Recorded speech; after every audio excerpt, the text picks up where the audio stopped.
FM, dito tayo sa totoo. 25,000 watts ng totoong tunog ng FM radio. Totoong pinalakas, totoong pinagtibay ng mga batikang mamamahayag sa paghahatid ng news, Public service, entertainment, music, information at inspiration para sa bawat kapatid, bawat Pilipino. Ito ang 92.3 Radyo 5 True FM. Dito tayo sa totoo. Mukhang kailangan ko na naman palitan ng bubong ko, pare. Mag-iisang taong pa lang yan. May tulo na kagad. Ay, bossing! Baka naman kasi hindi matibay yung ginamit nyo. Dapat ang gamitin mo ay cherry loom, ang yerong aluminum. Basta yero, cherry loom. Tibay protektado sa pangmatagalang yero. Mainit at makabuluhang talakayan tungkol sa sports, kumpleto yan dito sa Power and Play. Mula sa mga paborito at naglalakihang atleta hanggang sa mga natatanging Pinoy sports figures na dapat niyong makilala, ihahatid yan dito sa Power and Play.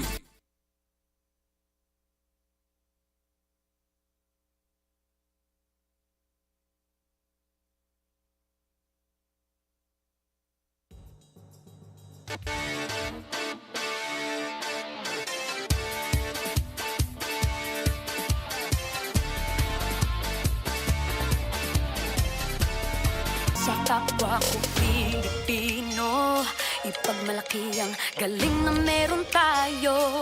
Ilantad ang likas nating talento at magdala ng saya sa mundo. Sa harap ng pagsubok ay di susuko, para sa pangarap tayo'y porsigido. Magpakitang gilas na at huwag magpatalo, ipagdiwang natin ang Pilipino. Mula noon at hanggang ngayon, talento natin ang bida.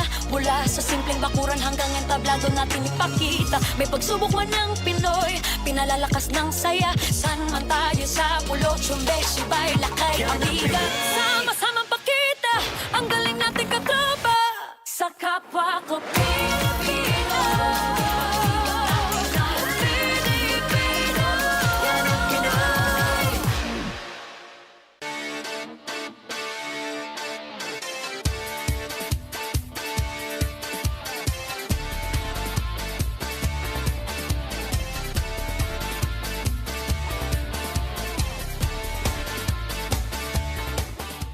And the countdown continues para sa FIBA Basketball World Cup 2023. Handa na ba tayo, Pilipinas? Pag-usapan po natin ngayong umagang ito. E di paano, bangon na! Power and Play na! Power and Play with Noli Iyala. Isang magandang umaga po sa inyo lahat, mga kapatid. Nagmumula po sa TV5 Media Center dito sa 1PH Studios. Ito po ang Power and Play. Hatid sa inyo ng Cherry Loom, ang yerong may aluminum. Cherry Tigo, it's fun to drive. Chooks to go, ang nag-iisang manok ng bayan. True religion, where passion meets power. And of course, we are powered by Smart. Live Smart. 6 na araw na lamang po, mga kapatid. Nako, 6 na araw na lamang bago magsimula ang FIBA Basketball World Cup 2023 dito po sa ating bansa. At dahan-dahan na pong dumarating ang mga bituin ng basketball para sa pinakamalaking basketball event this year. Ang first time kung saan 3 bansa ang mag-host ng World Cup ng basketball. May 8 kupunan na maglalaban-laban sa Okinawa, Japan. May 8 naman sa Jakarta, Indonesia at 16 dito po sa Manila, Philippines. And of course, yung po mga kupunan na yan ay dahan-dahan na pong dumarating. Sa katunayan, kagabi ay dumating na po ang Montenegro. Yung pong kupunan ng Montenegro kasama si Nikola Vucevic, isa sa pinakamahusay na NBA centers mula sa Chicago Bulls. Dumating na rin po ang kupunan ng Mexico at ng Egypt. Samantala ngayong araw pong ito, inaasahang dadating po si Karl Anthony Towns kasama ng Dominican Republic at ang Greece. Although wala po si Giannis Antetokounmpo. Sa 22 po dadating na ang pinakahihintay ng marami, ang Team USA na pinangungunahan ng kanilang coach si Steve Kerr at ng assistant coach na Phil Am, si Eric Spoelstra. At makakasama po nila ang mga 4 pang koponan, New Zealand, Puerto Rico, Serbia at Italy. Samantalang ang huli pong mga darating ay ang koponan ng Lithuania kasama si Valanciunas, ang China with their naturalized player na si Kyle Anderson, South Sudan at Jordan. Kaya po mga kapatid, dahan-dahan na rin po tayong nag-check kung handa na ba talaga ang Pilipinas.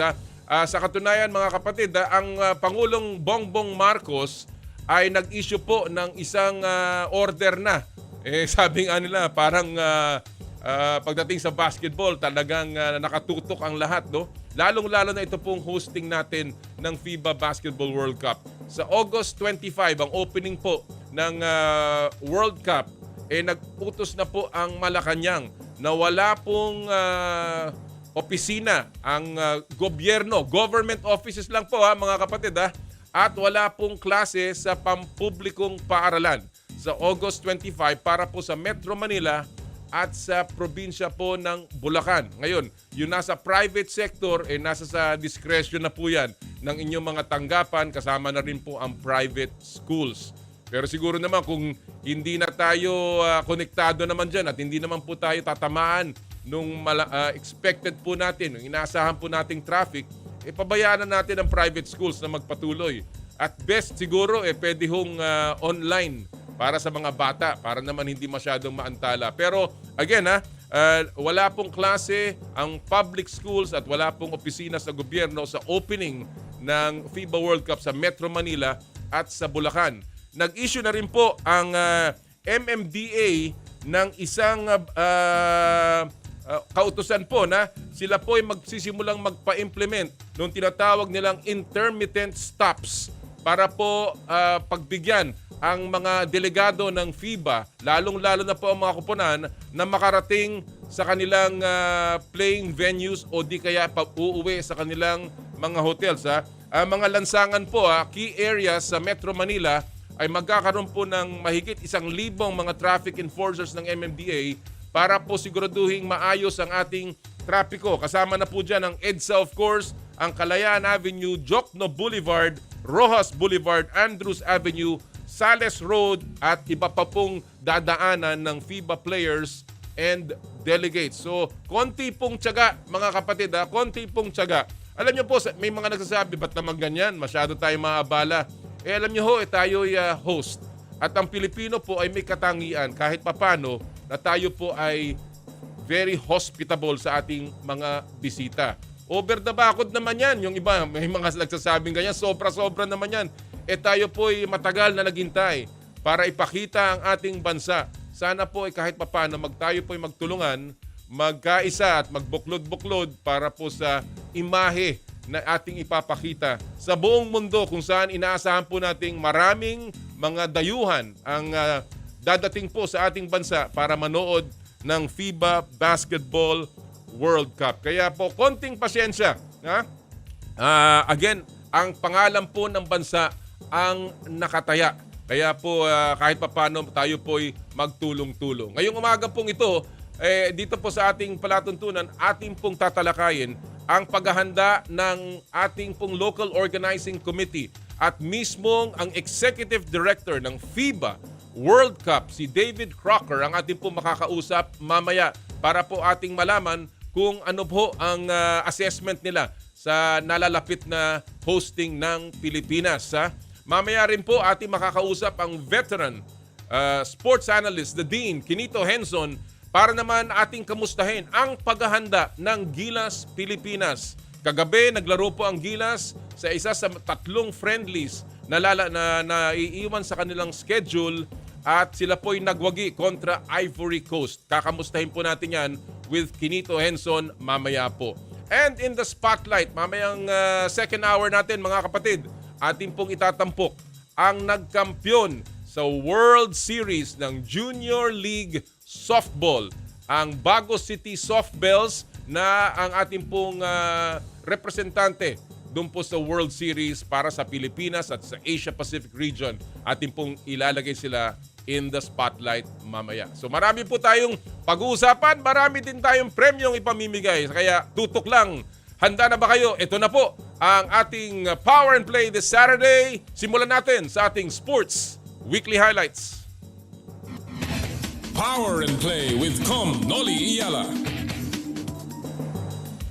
Nagsimula na ang mga serye ng closed-door tune-up games ng Pilipinas isang linggo bago ang pagbubukas ng FIBA World Cup. Ayon sa Samahang Basketball ng Pilipinas, gagawing basihan ang mga laro na yan sa pagpili ng Final 12 ng ating lineup. 16 ang manlalaro ngayon sa ating pool, kaya 4 ang hindi makakasama sa final lineup. Aminado si Coach Chot Reyes na mahirap magtanggal ng player. Inaasahan ng sa August 23 i-aanunsyo ang Final 12 ng Gilas Pilipinas. Balik bansa naman si dating Gilas Pilipinas Coach Rajko Toroman. Ayon sa mga report, gaganap bilang consultant ang Serbian coach para sa Converge Fiber Xers maging sa collegiate squads na College of St. Benilde at Letran Knights. Welcome back, paring Coach Rajko Toroman. Sa FIFA Women's World Cup naman, All-European ang finals. Magtatapat sa pinakahuling laro ng tournament ang England at Spain. Ito ang unang beses na nakapasok ng finals ang dalawang koponan, kaya kahit sinong manalo, may kokoronahang first-time World Cup champions. Speaking of champions, itinanghal na ang ilan sa mga paborito nating basketball legends sa Hall of Fame. Kasama dyan sina Dirk Nowitzki, Pau Gasol, Tony Parker, Dwayne Wade, Coach Greg Popovich at Becky Hammon. Ang grupong yan ang isa sa mga pinaka-stacked na Hall of Fame inductees. Nangunguna naman sa mga Hall of Fame candidates sa susunod na taon, si Vince Carter. At sa NBA naman, bigatin ang magiging opening night games para sa 2023-2024 season. Sisimulan ng Denver Nuggets ang kanilang title defense bid kontra Los Angeles Lakers sa October 25. Mangyayari rin ang tapatang Golden State Warriors versus the Phoenix Suns. At yan po ang buod ng ating mga balita ngayong linggo sa Sports Weekly Highlights. Of course, tinututukan din po natin ang ating kababayang si Alex Ayala na last week nag-champion. Nag-champion yung ang ating tennis phenom doon po sa Roehampton. Nanalo siya sa W25 singles, kanyang pang-apat na championship. Ngayon pong linggong ito, lumalaban na naman siya sa Great Britain at siya po ay nasa doubles at semifinals. Kahapon nanalo siya sa singles. So again, pagdasal po natin ang ating kababayang si Alex Ayala. But of course, ang lahat po ng tutok natin ngayon ay patungkol sa FIBA World Cup, kung saan finally nabuo na ang Gilas Pilipinas sa pagpasok ni Jordan Clarkson, ni Kai Soto at ngayon si Scotty Thompson na magaling na po ang kamay at naglaro nga kagabi, 11 points si Scotty Thompson, I think 5 rebounds, 4 assists. So ang ganda ng ipinakita ni Scotty. Kaya po ang ating pupulsuhan ngayong araw pong ito ay patungkol sa FIBA World Cup. Ang pulso ng bayan, of course, hatid sa inyo ng M2 Tea Drink.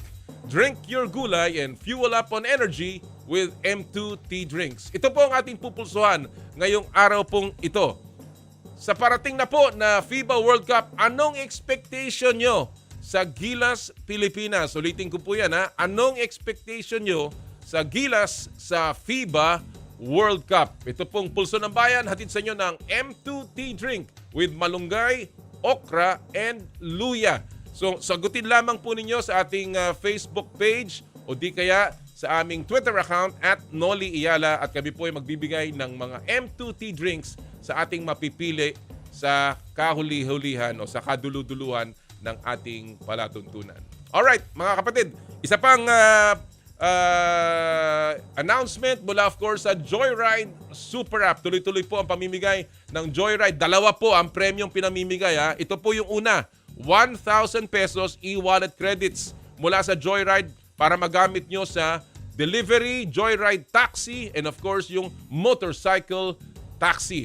Ito po, download lamang yung latest Joyride Super App, kuhanan ng screenshot ng home screen kasama ng inyong pangalan, ipadala po yung screenshot sa aming Power and Play FB page via PM at isama nyo po yung buong pangalan at registered mobile number ng iyong Joyride account. Kami po ay mamimili ng 5 lucky winners at the end of the show. Isang announcement lang, hindi po kasali ang mga Joyride kasundo bikers. Sorry guys, ang dami pong nanonood sa atin mula sa Joyride.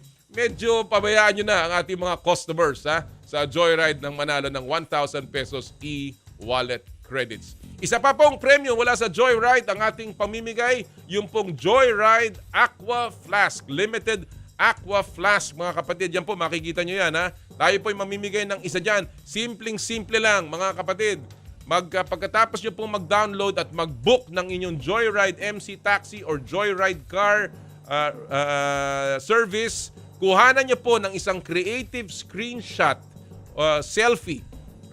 creative selfie, yung pong inyong rider at kayo, at ipadala nyo po sa Facebook page ng Power and Play via PM. Doon po sa Power and Play with Noli Iyala FB page to confirm your entry. At ilagay nyo po yung hashtag of the week. At ito po ang hashtag of the week na ikakabit nyo doon sa ating sa inyong pong selfie. Ang hashtag of the week ay hashtag Joyride Power and Play. Yan po, hashtag of the week para manalo ng limited edition Joyride Aqua Flask. Last week, we had a winner at kami po yung mag-a-announce na nung kanyang pong pangalan mamaya at the end of the show. Again, yan po mula sa Joyride Super App, ang bago ninyong kasundo. Alright mga kapatid, we're about ready to start ang ating huntahan dito po sa Power and Play. And of course, simulan natin sa ating paboritong Fast Take. Power and Play with Noli Iyala.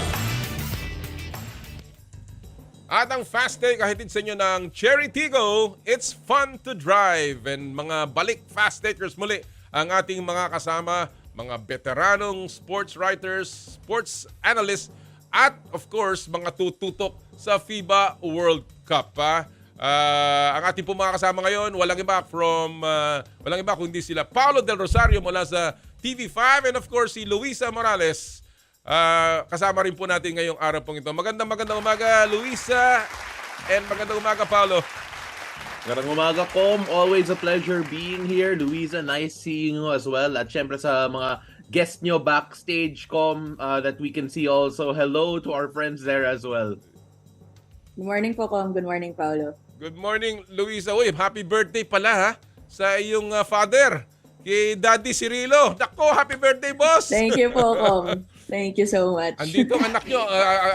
Hihiramin muna namin bago tayo kumain na mamayang tanghali. Saan pa tayo? Anyway, bago tayo magsimula sa ating Fast Take, ang dami tayong pag-usapan about FIBA World Cup. But let me ask first, Luisa, I was talking about Alex Ayala kanina. And again, nanalo siya last week. Ngayon, lumalaban na naman si Alex. How much progress are you seeing? And do you think na talagang papunta na si Alex doon sa bigger tournaments? I think definitely, Com. No? It's been a couple of good months for her. Since June, I think she's won two ITF titles. So, definitely a good run. Parang on a roll po siya. No? So, we'll see. She's qualified into the semis ng kanyang current tournament ngayon. So, we'll look out if meron tayong pangatlo in the last couple of months. No? But yeah, definitely nakikita natin ever since she turned 18, parang biglang nag-jump din yung game niya. So definitely a joy to watch and we'll see where she comes from here. It's probably her maturity, of course, yung katawan niya nagbabago na rin, and of course ang kanyang mga nakakatapat at yung experience niya is now coming to play. Pao, I know you will be very busy with the FIBA World Cup. I'm so excited. Nakita mo, naka-ready na yung t-shirt natin dito para sa FIBA World Cup and we're ready to go. But I know you will be going around. You will probably be doing a lot of interviews. If there is one player that you want to interview, Pao, sino yan? Sino yung player na gusto mong ma-interview? Ang hirap nun, Com.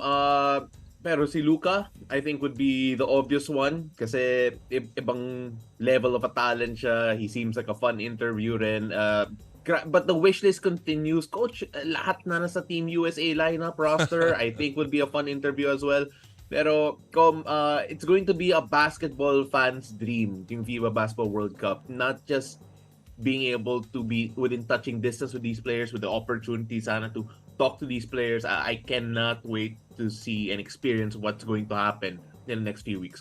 I can imagine how busy the two of you will be and the entire media organization dahil ika nga napakaraming pwedeng topics na puntahan, maraming angulo, maraming narrative, so it'll be a fun time for us also fans to be reading all of your work this coming maybe 15, 20 days.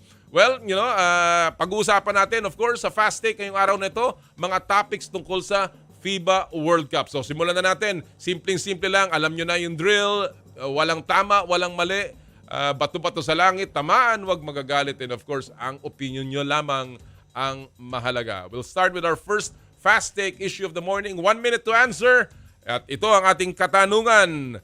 Ang unang issue, bukod kay Jordan Clarkson para sa Gilas Pilipinas, sinong inaasahan ninyong magbubuhat ng opensa para sa ating national team? I'll begin with you, Luisa. 1 minute. Go! Of course, kung lahat naman talaga will be a team effort, no? Especially in a tournament as big as the FIBA World Cup. Pero syempre may mga pangalan na nagsa-stand out. No? Isa na rito ang multi-time PBA MVP Junmar Fajardo. No? It will be a big ask para mag-contribute sa front court natin, especially since marami tayong kakalaban na mas malalaki sa atin. No? We're used to being the small guys in a competition. Pero we've seen naman time and time again si Junmar na nakakapag-impact ng laro with both his scoring and rebounding. And syempre, isa na rin sa mga matagal nating inintay, no? Si Kai Soto, that he finally was able to suit up for Gilas. While siguro he won't have too much eye-popping numbers, tingin ko po his performance will be a good barometer kung ano yung magiging overall chances ng Gilas. And then with the front court side, sa tingin ko magiging malaki pong impact ng returning point guard na Scottie Thompson. No? Magiging key siya sa opensa natin bilang isang playmaker and facilitator. Kahit hindi man siya ang nakaka-score ng marami, but he will definitely be a big impact. Ako, na-excite na ako, Luisa, ng mga sinasabi mo. Ang lalaking pangalan nito. Pao, same question. Bukod kay JC, sinong inaasahan mong magbubuhat ng opensa para sa Gilas Pilipinas? 1 minute, Pao. Go! I want to say, I think Luisa did the right thing in mentioning Junmar Fajardo. Some people forget that Junmar Fajardo can actually score sa international level. In fact, sa friendly natin against Ivory Coast, he did score 13 points in only 12 minutes. How can you do that? Mahirap po yun. You take a look at other guys like Scottie Thompson who can produce without necessarily scoring, pero he did it against Ivory Coast last time around. Looks like his shooting hand is okay.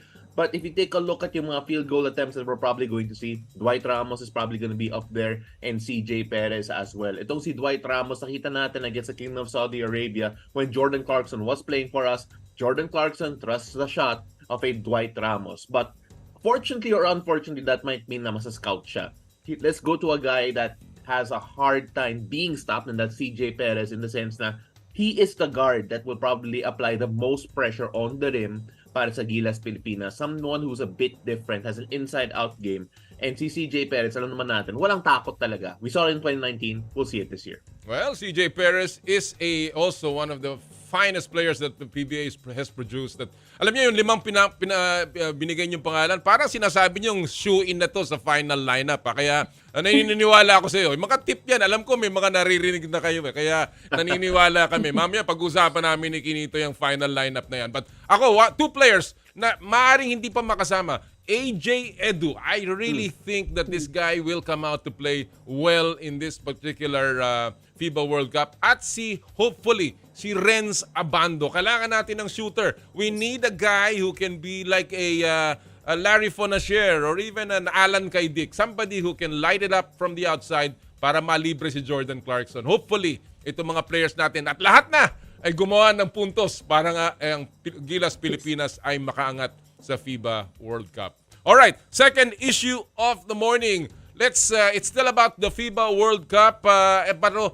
lumipat tayo outside of the Gilas Pilipinas squad. Ito ang tanong, pang-gold medal ba ang Team USA squad sa FIBA World Cup? Alam naman natin, wala dyan yung pinakamalalaking pangalan. But this is a team that is shown in their friendlies that they can play. Pao, 1 minute, go! Yeah, Team USA will always be one of the most dangerous teams in the tournament regardless of yung level of talent in the sense that, okay, wala yung mga star players. Wala si LeBron, wala si Steph Curry, but still, this is a gold medal contending team.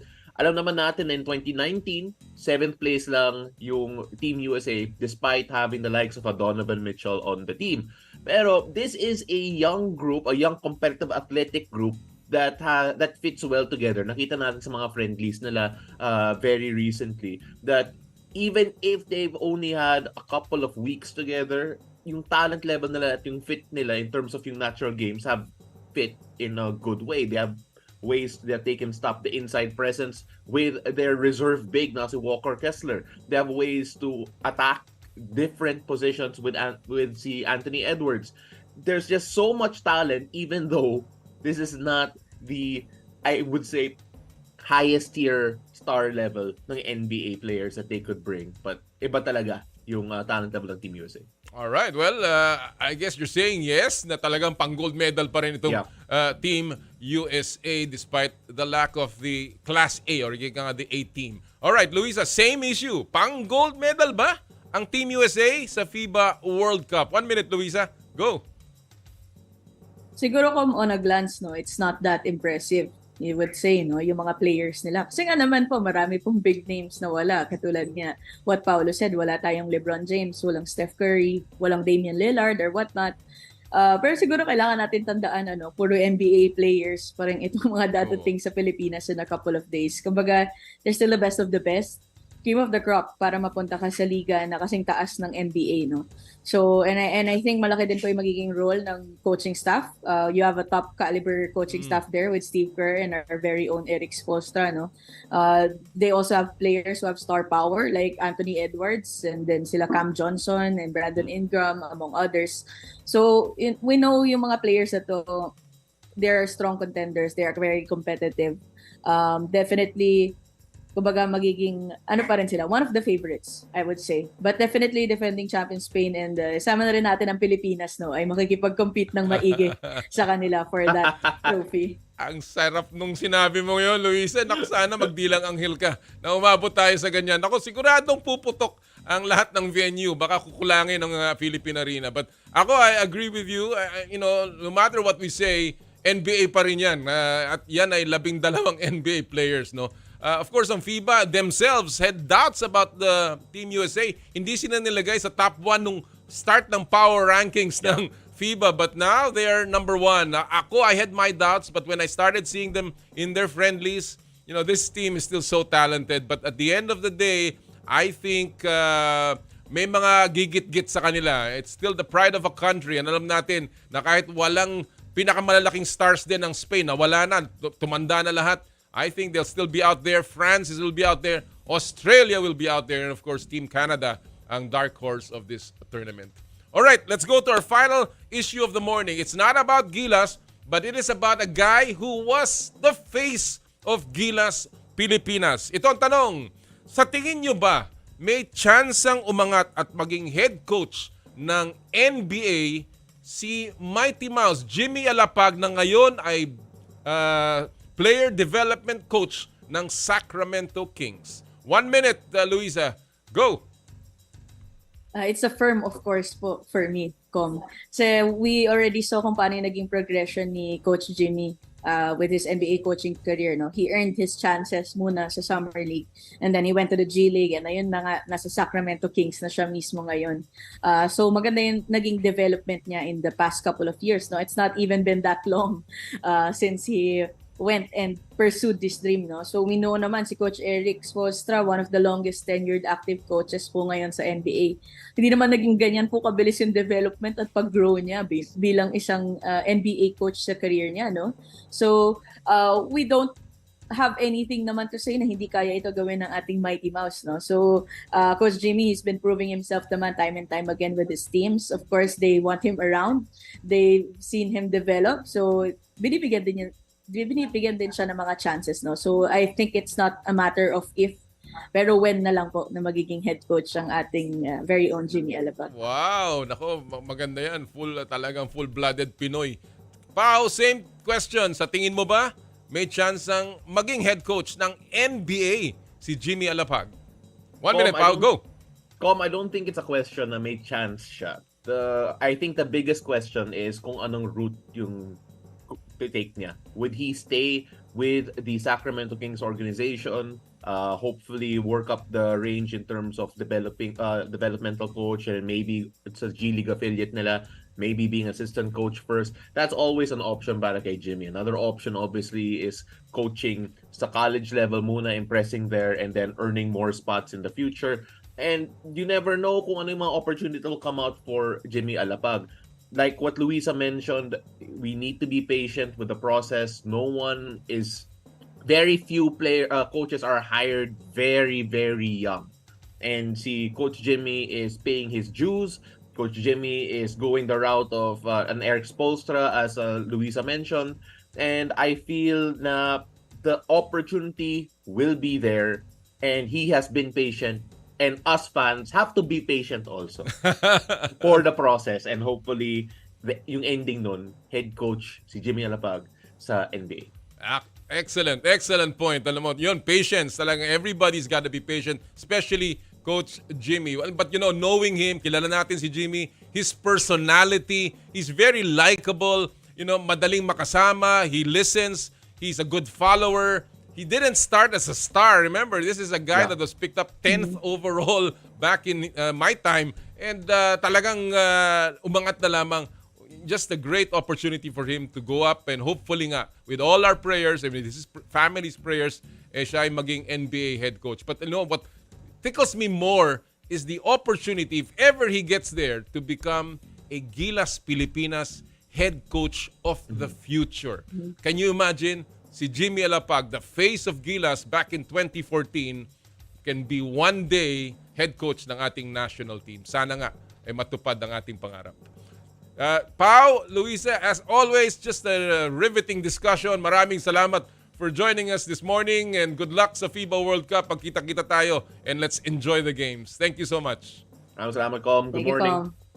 Good morning. Mga kaibigan, Pao Del Rosario and Luisa Morales, the Power and Play Fast Take. Again, just a lot of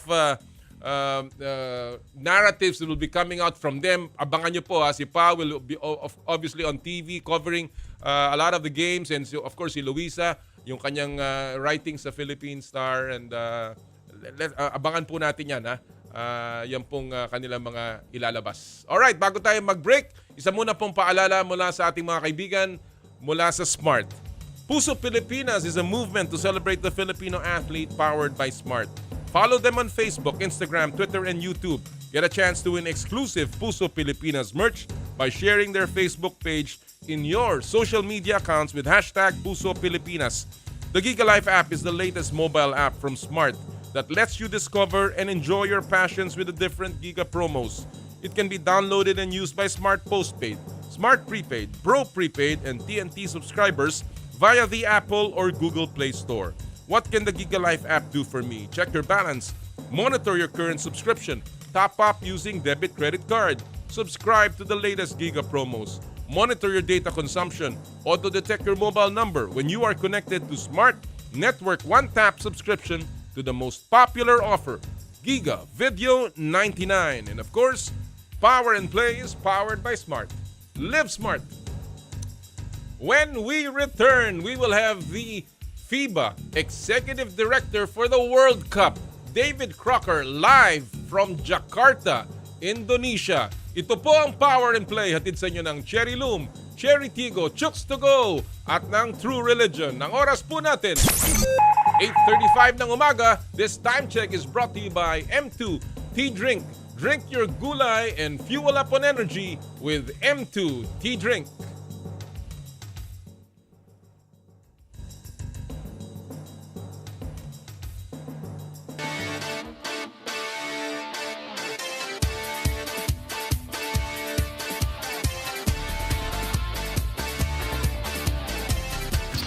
I dare to dream big,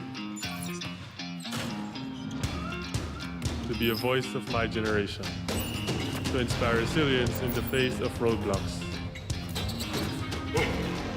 And in sharing my stories, I let others share in my passion.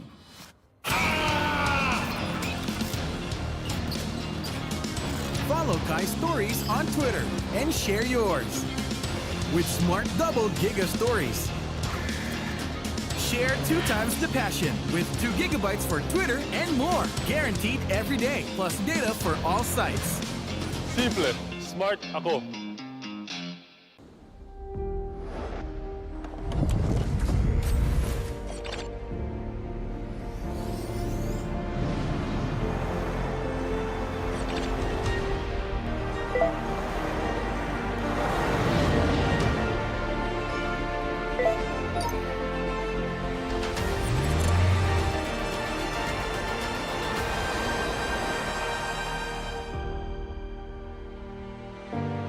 Sherry.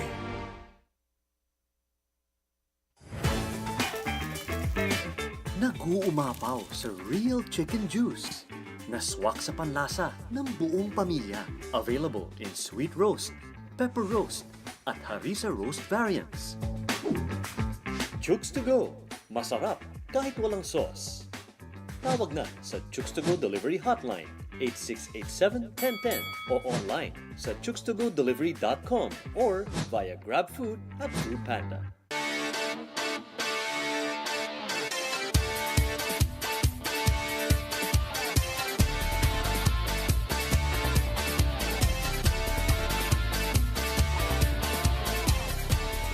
Totoo sa paghahatid ng balita, impormasyon, serbisyo. Totoo sa'yo. 92.3 Radyo 5 True FM.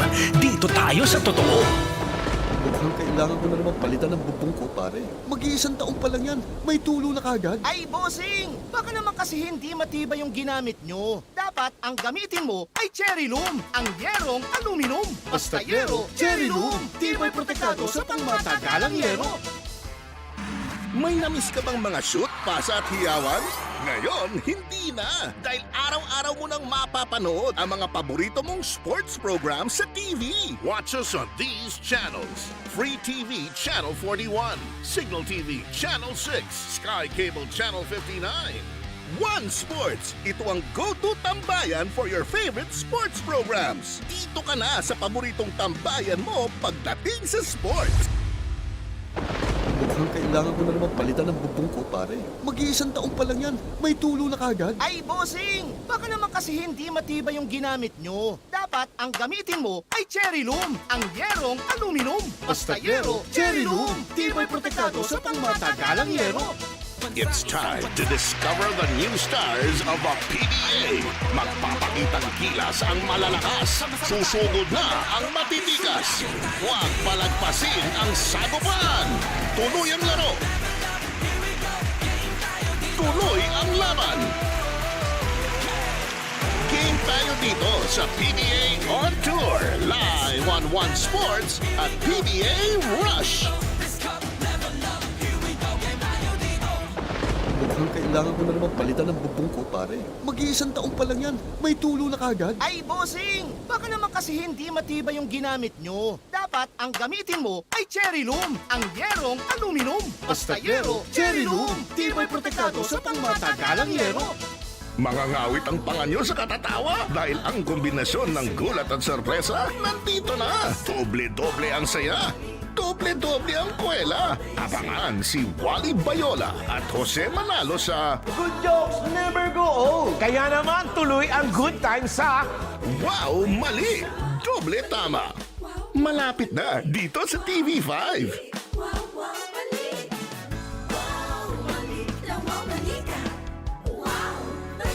Broadcasting from the Radyo 5 studios in Reliance Street, Mandaluyong City, in Mega Manila. 25,000 watts of true broadcast quality. Mas pinalakas, mas pinalawak, mas pinalinaw na tunog ng AM sa FM. Ito ang 92.3 Radyo 5 True FM. True FM. Dito tayo sa totoo. Power and play with Noli Iyala. Imbag na bigat kada kayo amin sa lahat po ng ating mga nanonood sa Vegan City and of course sa San Esteban, Ilocos Sur. Magandang umaga din po sa lahat ng ating mga suki sa San Pablo City at sa Los Baños, Laguna. Alright mga kapatid, at this point, we are very fortunate to have with us a very, very busy man. A guy who has been traveling all over the world just to make sure that the upcoming FIBA Basketball World Cup will be a success. And he has very nicely granted us this interview today, and he is coming live from Jakarta, Indonesia. No other than the executive director of the FIBA Basketball World Cup, Mr. David Crocker. Good morning, David. Good morning. Good morning, Nolly. Good morning. Good to see you. Good morning from Jakarta. Great. Thank you so much for making this time for us, for the Filipino fans. Before I talk about the Philippines, how is Jakarta? How is the bus there? How is the mood in Jakarta, Indonesia? Look, you really know there's a World Cup coming in here into Jakarta around the GBK facility. There's so much branding, the star player branding, the logo, and coming into the venue every morning, you just feel so excited. 6 days until we tip off, and the dressing of the venue's happening, the floors are being laid down, the backboards are coming up. You're really starting to feel that this is becoming very, very real very soon. And all of this, despite the fact that the host country, of course, is not going to be playing, still basketball is so alive in all over the world. Now, let me ask you, back in April, FIBA released a statement saying that they were so impressed by the preparations, particularly in the Philippines. And I quote, you said, progress is really pleasing. David, how ready is Manila for the FIBA World Cup? Well, it was probably 10 days ago, my last visit, to come and have some conversations and make sure we're on track. And we've already, since that 10 days' time, we've had the first team arrive. And it was proved that the operational team there in Manila was ready. Exceptionally smooth arrival, transition from the airport to the hotel for Montenegro, and some very, very positive feedback. So operationally, very, very good performance and ready for that very first team, and they'll all start flowing in over the next few days. So the team is ready. What is the best part so far with Manila hosting? What have you seen? What is the strength of the local organizing committee here in the Philippines? I think one of the real strong bases is this whole of government support. So all of the departments who have been meeting regularly, the heads of departments coming together with the SBP and the organising committee to understand what are the pressure points, where can government help and support and make things work. And I think that has made a huge difference. And you can see some of the decisions around, limiting trucks, some school closures to help set a record on 25 August out there at Philippine Arena. So, that whole of government approach and integration with the SBP to deliver this, that's an incredibly powerful base to work from. And again, the credit has to go to, of course, the Philippine Sports Commission, of course, to the Office of the President, and of course, all of the agencies that are working at the moment. But again, when you were here a couple of months back, again, one of the concerns was traffic. Does that remain as a concern for you, David, and for the for FIBA right now in terms of how things will operate as we come closer to the games? Well, Nolly, I have done several runs from Philippine Arena in a bus back to the players' hotel to try and really grasp what the challenges are. And one of the things about having these world-class athletes transporting out to the playing venues is being able to do this in comfort and with speed, so that they can be ready to perform when they get to the venue. So we've had some pretty big travel times, some pretty challenging travel times, but last night there was another test done, and the Deputy Executive Director, Erica D, sent me a screenshot last night of 45 minutes and 59 seconds. Wow. The photo of Philippine Arena in the background, so that brought a big smile to my face, knowing again that with PMP support, with the local officers on the ground. They've been able to clear the lanes to be able to make this possible. And why this is really important is a couple of factors. As I said earlier, we want athletes to be able to arrive there and perform. But now you've got this opportunity for all these star players who have really large social media following all around the world, for them to be able to share some Instagrammable moments and talk about how well organised and how great Manila is and the Philippines is. Right. And, we've seen in the past where there's been some bad experiences, not in Manila, I will say. We haven't had that, but in other countries where players have taken a wrong turn on the team bus, or it's been stopped in traffic for no good reason. And then some of the tweets start to say, I can't believe they can't organise this, or they can't do that. Yeah. So this is why we've had so much focus. Every day there'll be at least 10,000 different transactions which have to be delivered near perfectly to make sure the fans and the athletes and all the VIPs which are coming have this amazing experience and tell the world about how open and how ready the Philippines is to welcome people to this beautiful country. Well, our local officials, of course, the Metropolitan Manila Development Authorities, has come up with a memo, again, instructing all motorists that there will be intermittent stops to give way to the delegates. So that's really great news, as you say, the whole of government approach. When I was chairman of the Philippine Sports Commission a few months ago, we started preparations for this, particularly of the venues for practices. I know that you are using the PSC venues, Phil Sports Arena, as well as the Ninoy Aquino. How are the venues for the practices, David? Well, we set them up fundamentally the same as what they're going to play out in the main arena. So same backboards, same floors, same scoring equipment. So again, there's a transformation of what people might go in there and play hoops during the midweek, to provide an environment which will be at a world-class level for these best-in-the-world athletes to train on. So there's quite a transformation in these venues. Yeah, I know. There was a joke. I was joking all my people then that the roofing, the entrance to the court was so low that if Marjanovic comes in, he probably will hit his neck there. So I'm sure that they made some adjustments. David, how much hand-holding has FIBA done with our local organizing committee here? Well, I would say hand-holding as far as walking along a path together. And it's same with all three hosts who, I must say, who've had an amazing collaboration together. Mm-hmm. So yesterday we had our last tripartite meeting with all three hosts, as they have done monthly for the last 3 years, coming together, sharing their experiences, some of their challenges, what are they doing about it.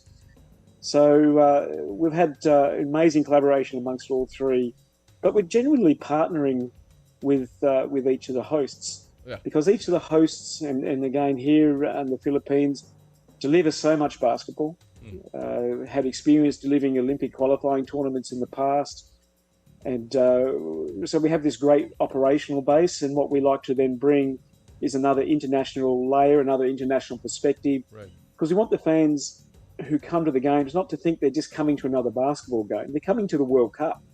So this is going to be elevated to a whole nother level never seen here before in the Philippines or the other two host nations. So it's genuinely a hand-holding together as we learn about local conditions, local environment, and we share our experiences from an international scene. So, you have very, very capable people here to deliver this event.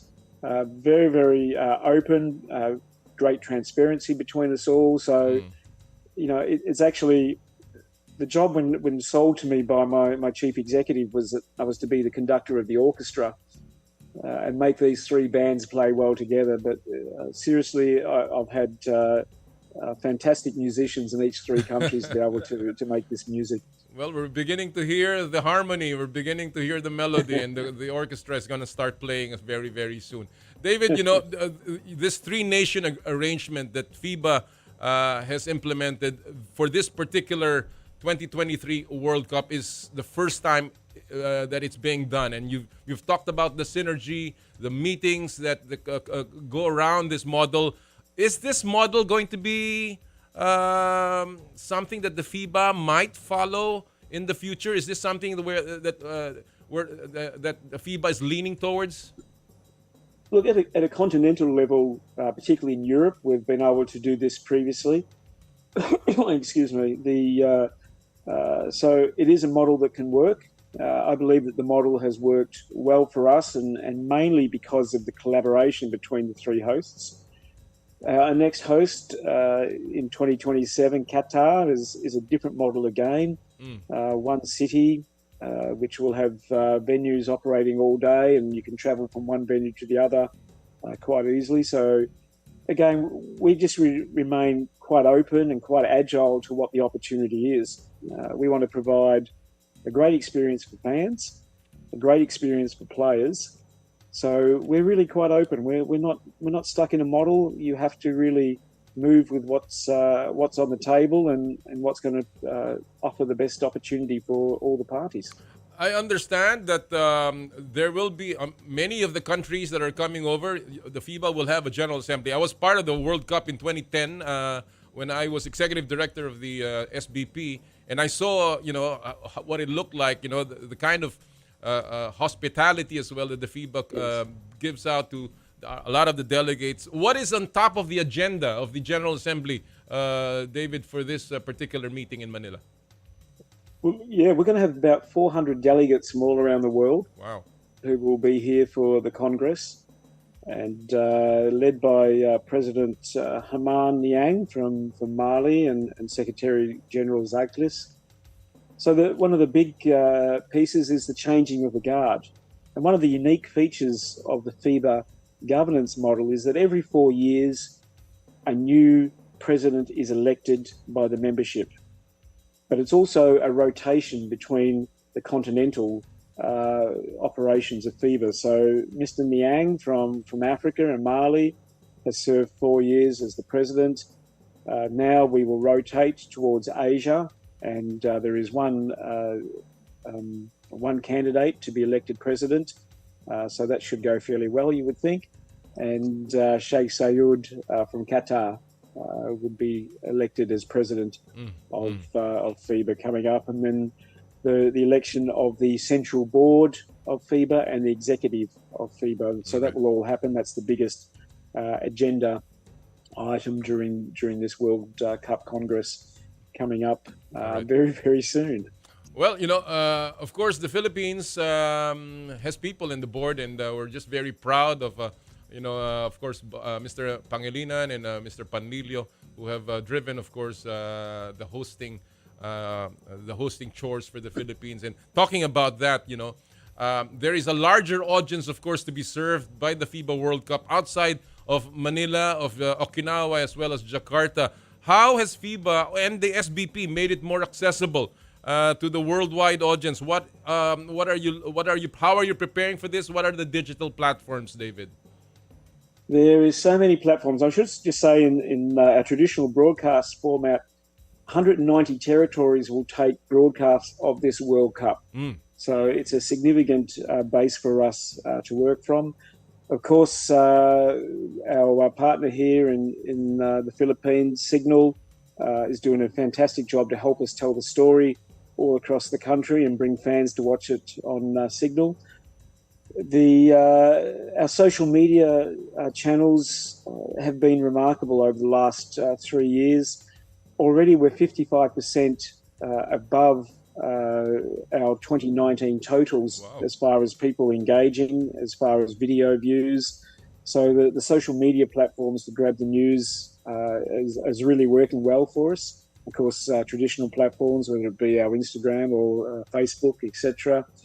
The other one, of course, for fans, if they want to follow, is going to be our app, the FIBA World Cup, FIBA Basketball World Cup 23 app, which has results of all the games, has the next games coming up, will capture the news from around the world. So people should download this app, so they've got a really great connection to all the results as they're happening. And as I say, you can see the results and what's happening up in the next rounds. We know that this is going to be played in the time zone of Asia, which is, if you go to the other part of the world, that is quite early, perhaps in the Americas as well as in Europe. How does this affect viewership, you think, David? Look, it's going to be interesting. The US ESPN has agreed to take all 92 games of the World Cup and show on that platform. So any time of the day, you should be able to connect and watch a game there in the US. And again, in Europe, there's such passionate fans, much like what you see here in the Philippines. People will connect, and we have, again, some really big TV broadcasters through Europe who are taking the live feed. So we're pretty confident we will have some great results, some big audiences in those markets. We're seeing some teams not bringing their A players, of course, their top players. We're missing some of them. But, of course, we're still seeing a bulk of the NBA players coming over, as well as the best players all over the world. Some are saying that, the change of the schedule of the World Cup being too close to the Olympics may have been a factor. Is this a concern for FIBA? Look, it is a new calendar, which is the second iteration, the second generation of it. And the plan, of course, is to give athletes a summer off by moving this World Cup back 1 year. And also to give us our own space in the sports market, away from the Football World Cup and away from the Olympics. So this is the best fit. Look, we're still going to have more NBA athletes than we had in any other World Cup. And we have a lot more of the emerging names coming through. So teams are selecting the best available athletes, which is what we hope for at a World Cup. I think the interesting thing is that, tournament play is such an interesting format when it comes down to who's going to find their way through out of the 32 down to play off for the Naismith Trophy. I'd like to, bring back in my own memory, and I share a memory with Coach Baldwin here of 2004 of the Tall Blacks, where Tab was head coach of the New Zealand national team. I was the CEO of the national team. Right. And the Tall Blacks, of course, made their way through to the Final Four, ending up fourth at a World Cup, which is a remarkable result of the athletes and Tab. And it really showed to me from that time, you don't need any NBA athletes. You don't need anything else except belief to play the corny one game at a time. Yeah. And to win your way through in tournament play, you need other results as well. So tournament play is something quite remarkable. You never know what's going to pop out at the end. And to know that Spain is the current world champion, that you've got the silver medalists from the Olympics, France, coming back with a very strong team, and Canada also preparing well. You just don't know who's going to come through at this last group and take home the Naismith Trophy. Well, you mentioned Tab Baldwin, of course. He's now one of the regular fixtures in the basketball scene in the Philippines, of course, in the collegiate ranks, and he was a former Gilas Pilipinas mentor, so he certainly is a guy that we respect. David, I know that you're very busy, and I don't want to take up too much of your time, so let me just go to the final question here. One of my few questions left. The Philippines made a pitch back in 2017, and we were awarded the FIBA World Cup for this year. Has the SBP lived up to the expectations of FIBA when they awarded back in 2017? Well, the theme of the presentation was play louder as three. So the three of them coming together. And right now I'm very confident that is going to happen. I believe that they've actually gone above and beyond the initial bid as far as commitments that they have made, both as an investment into the delivery of the game. And I think, when we do the summaries and we look back and we say, what was the promise and what was the delivery, I'm very confident that it's going to be above and beyond what the initial promise was in 2017. And, it's the amazing team at the LOC and SBP with amazing support of Al and MVP to make this work. And I'm feeling pretty confident with 6 days to go before we throw the ball up and set that world record out there at Philippine Arena. Yes. Well, I guess that's my final question, David. At the end of the day, it'll be the fans, the Filipino fans, which FIBA has called the greatest fans in the world. We were awarded that back in another World Cup. So your message to the Filipino fans, 6 days to go before the FIBA Basketball World Cup. Well, it's time to get the tickets. It's time to come. I know a lot of people have been concerned about that traffic issue going out to Philippine Arena. We've had the traffic engineers working on it. We've got great collaboration with Philippine Arena about how we can get people home in a cohesive and timely manner. So I think that challenge is over. Come out and be a part of that. You have to be a part of history. If you're a true basketball fan, you have to come out and be a part of history and see the biggest crowd ever and see your home team play at home for a World Cup. It's a once-in-a-lifetime moment. But don't forget, there is so many other games. It is not just Gilas. It's not just the US. There are some incredible teams who not all the fans will know. But you need to do a little bit more research. You need to come out and see, because these are the best in their countries coming out to represent their country. And nothing will bring out the pride more than wearing their national flag over their heart and hearing the national anthem. So it's time to show that you really are the best fans in the world and come out and be a part of it. Well, we are hoping, and of course we know Filipino basketball fans are also the smartest in the world, so they will come out and support all of the games of the FIBA Basketball World Cup. Mr. David Crocker, thank you so much for joining us this morning. We wish you all the best. I will see you in the opening game, and I look forward to watching all of the games of the World Cup. Thank you so much. It's been a pleasure. Thanks, guys.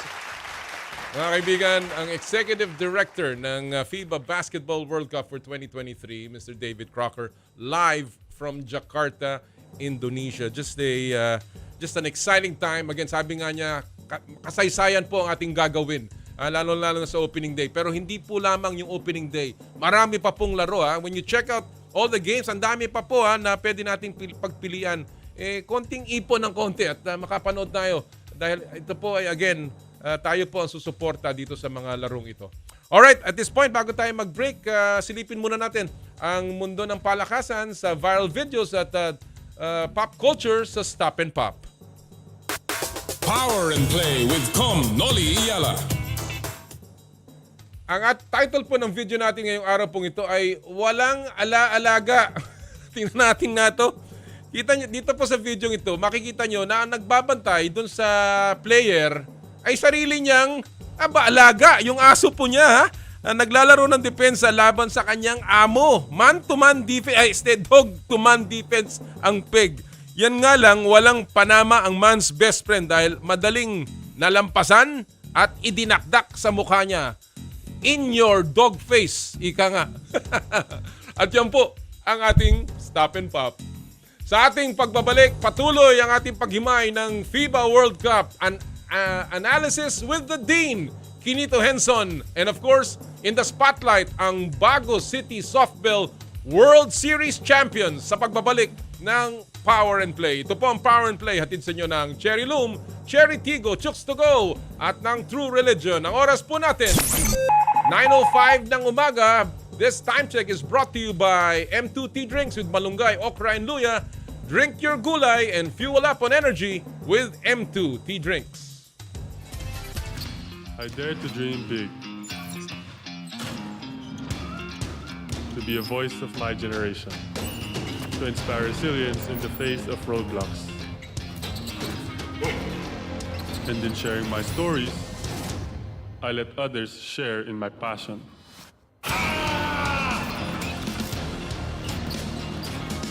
Follow Kai's stories on Twitter and share yours. With Smart Double Giga Stories. Share 2 times the passion with 2 gigabytes for Twitter and more. Guaranteed every day. Plus data for all sites. Simple. Smart ako.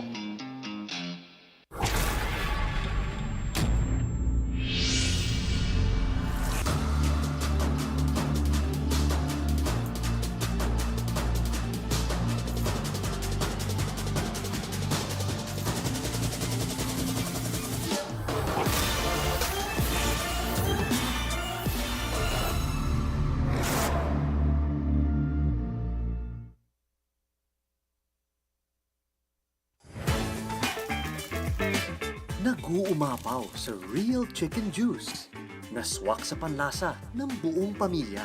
Available in sweet roast, pepper roast, at harissa roast variants. Chooks to go. Masarap kahit walang sauce. Tawag na sa Chooks to Go Delivery Hotline 8687-1010 o online sa chookstogodelivery.com or via GrabFood at Foodpanda.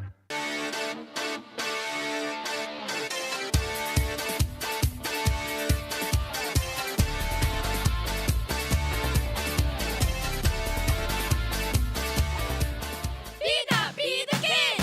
Best friend natin ang mas isuot para ligtas. Ingatan ang kamay maghugas bago pumasok sa class. Sa pila wag dikit-dikit, dumistansya para iwas sakit. Laging open ang window para maganda ang airflow. Ikaw at ako ang Bida Kid, sa COVID di pa dadaig. Sa ligtas na pagbabalik, sama-sama maging Bida Kid. Mukhang kailangan ko na naman palitan ng bubong ko, pare. Mag-iisang taong pa lang yan. May tulo na kagad. Ay, bossing! Baka naman kasi hindi matibay yung ginamit nyo. Dapat ang gamitin mo ay cherry loom, ang yerong aluminum. Basta yero, cherry loom. Tibay protektado sa pangmatagalang yero. Team Ambida, ready na for round 2. Narinig mo yun asawa ko? Enzo? Aba, may bagong manggugulo. Oh my God! Ganito! Paano kaya harapin ng pamilyang palaban ng bagong hamon ng buhay? Kaya wag nang papahuli dahil Team A may round 2 na. Kasama ang mas masaya at mas malaking pamilya ng Team A. Round 2 tuwing Sabado 5:15 p.m. dito sa TV5. Mukhang kailangan ko na naman palitan ng bubong ko, pare. Mag-iisang taong pa lang yan. May tulo na kagad. Ay, bossing! Baka naman kasi hindi matibay yung ginamit nyo. Dapat ang gamitin mo ay cherry loom, ang yerong aluminum. Basta yero, cherry loom. Tibay protektado sa pangmatagalang yero. 25,000 watts ng totoong tunog ng FM radio. Totoong pinalakas, totoong pinagtibay ng mga batikang mamamahayag sa paghahatid ng news, Public service, entertainment, music, information at inspiration para sa bawat kapatid, bawat Pilipino. Ito ang 92.3 Radyo 5 True FM. Dito tayo sa totoo. Power and Play with Noli Iyala.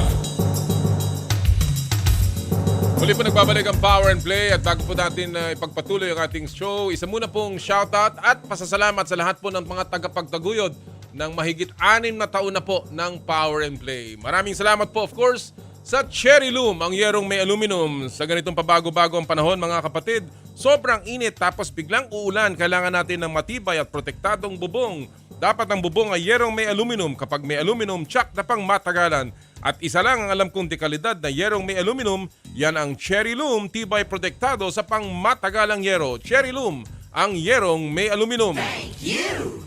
Cherry Tiggo 5X Pro Hybrid. Elevate your driving experience with the all-new Cherry Tiggo 5X Pro Hybrid, where sustainability meets functionality. Get ready to embark on a journey of fuel efficiency and power like never before.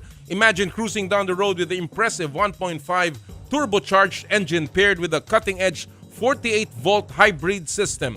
This dynamic duo not only delivers exhilarating performance but also slashes fuel consumption effectively, making each mile a step towards a greener planet.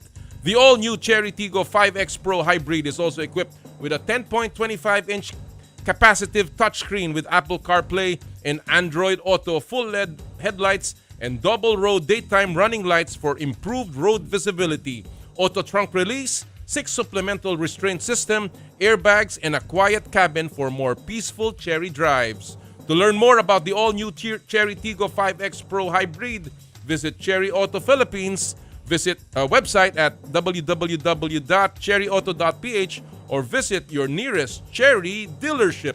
Thank you! Chooks to Go, ang nag-iisang manok ng bayan. Subukan ang kanilang pinakabagong oven-roasted chicken na mas pinasarap dahil sa nag-uumapaw na flavorful chicken juice. Try their variants harissa roast, sweet roast, at pepper roast. Subukan din ang Chooks, the first dine-in restaurant ng Chooks to Go. Chooks to Go, ang nag-iisang manok ng bayan. Thank you! True Religion is in the Philippines where passion meets power. Experience it firsthand. For your best style choices, visit True Religion at Conrades Maison, Mall of Asia Complex, Resorts World Manila, and Hacienda Designer Outlet, Ilang, Cavite. Visit their newest branch at Grand Wing, Newport City, Resorts World Manila. True Religion, where passion meets power. Thank you! Joyride, ang bago ninyong kasundo. Mga kasundo, first booking nyo, use promo code JRMC Taxi, 50% off on your first MC Taxi ride. Book Joyride MC Taxi for safe, affordable, quality, and fast rides. Ano pa ang hinihintay nyo? Download the Joyride Super App on Google Play Store and the App Store. Joyride, ang bago ninyong kasundo. Thank you! Elms Seafood Paluto, the latest offering of the Elms Resto Bar Group. Located at Unit 2, Ground Floor, Calle Bistro, Ever Commonwealth, Quezon City. Enjoy their delectable seafood menu in a relaxed, casual dining atmosphere for your salo-salo seafood meal. Elms Seafood Paluto. Thank you! Skin, your face and body anti-aging center. With branches at Alabang Town Center and Green Hills, San Juan. For your skin assessment and treatment schedule, please call 0917-890-1640 or 0977-809-8886. Thank you! ASEA Subic Beach Resort. Experience the getaway that you deserve and dive into limitless happenings, rejuvenating experiences, and gastronomic adventures. ASEA Subic Beach Resort. Thank you! M2 Tea Drink with malunggay, okra, and luya. Drink your gulay and fuel up on energy with M2 Tea Drink with malunggay, okra, and luya. Your natural source of electrolytes. Thank you! And of course, Power and Play is powered by Smart. Live Smart. Thank you! Maraming salamat po. At ngayon po mga kapatid, syempre kanina nakausap natin si Mr. David Crocker para pag-usapan yung organizational side. Ngayon naman pag-usapan natin ang Gilas Pilipinas at ang ating paghahanda para sa FIBA Basketball World Cup with 6 days to go. At sino pang mas magandang makausap niya kung hindi ang mismong nakatutok sa ating koponan, the Dean and veteran sports analyst, Quinito Henson. Magandang umaga, Kinits. Magandang umaga, Noli. Magandang umaga sa lahat ng mga nakatutok sa Power and Play. Ito, ready na tayo. Pati yung Gilas Pilipinas hoodie ko, suot-suot ko na. Ako naka-t-shirt na ako, Kinito. Kaya medyo ready na rin tayo dito. Kaya excited na tayo. But of course, let's begin a little bit, Kinito. Dito sa mga nangyayari. This is our third straight World Cup, Kinits, no? Naglaro tayo in 2014, which is a historic one after missing out for so long. Then bumalik tayo nung 2019 and then now 2023. Kinits, when you look at it, gaano kaiba yung mga versions ng mga teams natin and the programs that went along with it? Well, only 2 players have been held over since 2014, si Japet at saka si Junmar. You remember that in 2014, that was the first World Cup ng Pilipinas in 36 years. Tapos nung tinalo natin ang Senegal in that particular competition, that was the first victory of the Philippines in the World Cup in 40 years. Wow. Pero nung 2019, nung lumahok tayo sa China, wala tayong pinanalo doon. So we were 0 out of 5 games in that competition. So now we're hoping that in this edition, we are able to pick up 1, 2, I don't know, maybe 3 games, go to the second round. But yung hinahanap natin dito, not so much for us to make it to the knockout stage, which is the quarterfinals of FIBA World Cup, but to be the highest finishing Asian placer. Because that means we will go to the Tokyo Olympics. Paris Olympics. Pag-usapan natin mamaya yan. But, recently, nabuo na finally ang ating kupunan. Dumating si Jordan Clarkson, na-clear na si Kai Soto, at ngayon, mukhang naghilom na ang kamay ni Scottie Thompson as he has already played his latest game kagabi, no? But again, this is barely in a week's time bago dumating ang opening ng World Cup. Should the fans be concerned, Kinito, na ngayon pa lamang medyo nagkakaamuyan itong mga players o nabuo ang team? Should we be concerned? Well, it is a cause of concern because kukonti nga yung preparation time nito, no? In fact, I was just talking with Ramon Fernandez and Francis Arnaiz, 2 basketball legends ng Pilipinas who played in the 1974 FIBA World Cup in Puerto Rico. That was the last Philippine team in the FIBA World Cup that won more than 1 game. Okay? And sabi nila, They prepared for a year for that competition. Can you imagine? And they came home with 2 wins. Ngayon, kokonti na ang preparation natin. But of course, the level of competition, the quality of players, very different now. And with Jordan Clarkson, kahapon, naglaro ang Gilas against Ivory Coast. Clarkson played the entire first half, 4 minutes in the third quarter, tapos hindi na naglaro in the fourth quarter. So you can see that he's just trying to get his legs back. Kai Soto played also his minutes. Coach Chotres is making sure that all these guys are in good condition for when the games roll out. But importante that they are able to get their minutes dito sa mga tune-ups natin. Right. Forget about kulang sa preparation. The game's at hand. The World Cup is coming, so we've just got to be ready. There's no two ways about it. And I think we've got the tune-up against Montenegro on Sunday, another one against Mexico on Monday. Kumbaga, hindi na tayo pwedeng umiyak na natapo ng gatas, yung crying over spilled milk. Tapos na yan eh. Okay ka nga eh. Moving forward na tayo. And when you talk about that, Quinito, you're talking about the team already. What do you like about how this kind of team that Chot is constructing? What are the strengths and what do you think are the small areas of improvement pa rin pwede nating magawa? I think it's important that Scotty Thompson gets some relief at the point guard position. The 16-man pool, by the way, ito na yung ating 16-man pool. Though. These are the only remaining players who are in contention for the final 12-man lineup because wala na dito sina Brownlee, Kwame, Carl Tamayo, Eram, at saka si Jordan Heading. So out of this 16-man pool will be chosen the 12. In answer to your question, what I like about this team is the balance. Magandang depth natin sa front line. We've got Junmar Fajardo, Japet, we've got AJ Edu, and Kai Soto. And those guys can play either in tandem or even individually at the 5 position. Then you've got the point guard position. Scotty Thompson was phenomenal, to say the least, no, in that game against Ivory Coast kagabi. He was a, let me just check, no? He was a plus 19. He was a plus 19 in that game. Wow. And it was an amazing performance. Pero nakita ko that when he's sitting down, who will take over at the point guard position? Sino nga? Chris Newsome played some point guard, pero parang hindi niya masyadong nadala yung team eh. Okay. Kiefer Avena also played some point guard. Hindi din masyadong nadala yung team ni Kiefer, no? Jordan Clarkson will have to play the point guard position in relief, no? Because I would expect him to play his natural position, which is 2. Pero under the circumstances, baka nga ganun na mangyari, no? But you know, let's take a look at this possible first 5 and talking about that, no? Pati yung mga deficiencies natin. Sige, labas natin yung ano nga. Yan. Okay, let's go. Yan. Yung possible first 5 natin, this is just my personal opinion. Hindi ito nangyari in that game against Ivory Coast because ang starters natin in that game were Clarkson, and then R.R. Pogoy, Dwight Ramos, Japet Aguilar, at saka si AJ Edu. Hindi nga nag-start doon si Junmar, hindi nag-start si CJ Perez, at hindi nag-start si Scotty Thompson. But this is my possible first 5.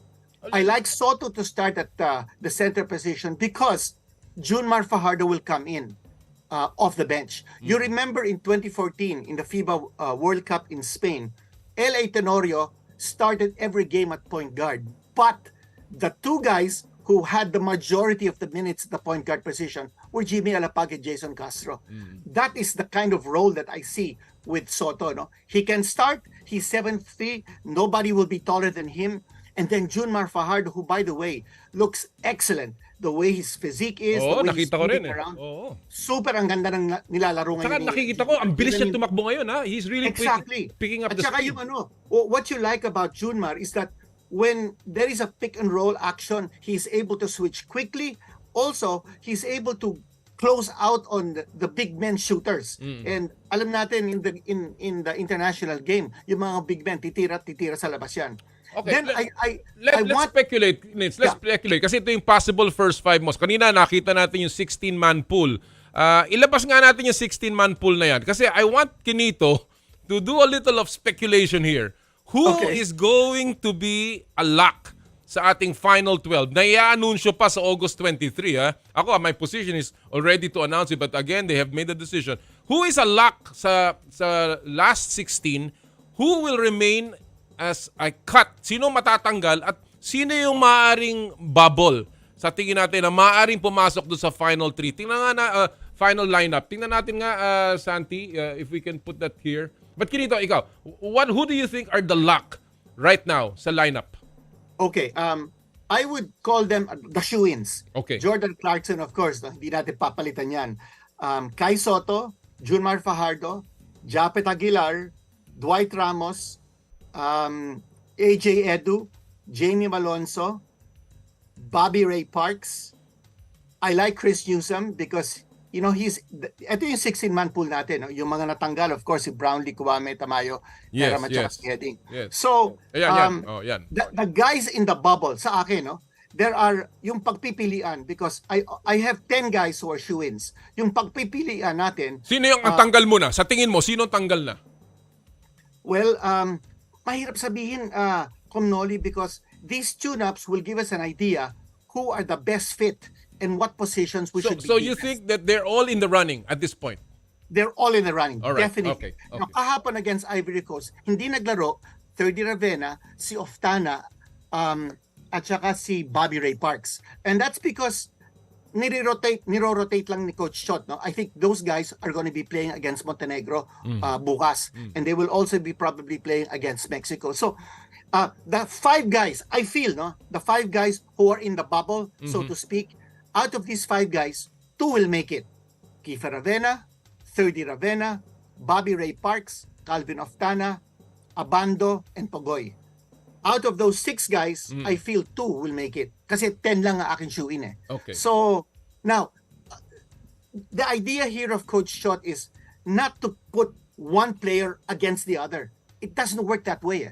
I think it's important to see from a coaching standpoint, anong position natin na kailangan natin pagtibayin. All right. We need to be deeper at the point guard position. So we have to look at that position and get the people who are fit to play the point guard position. If that is where we're shallow. So ganun ang dapat ang consideration. At this point, Kinitz, you think that as outside of the point guard position, we have enough shooters in your shoe-ins, ika nga, and we don't need additional shooters anymore? Anong analysis mo dyan, Kinitz?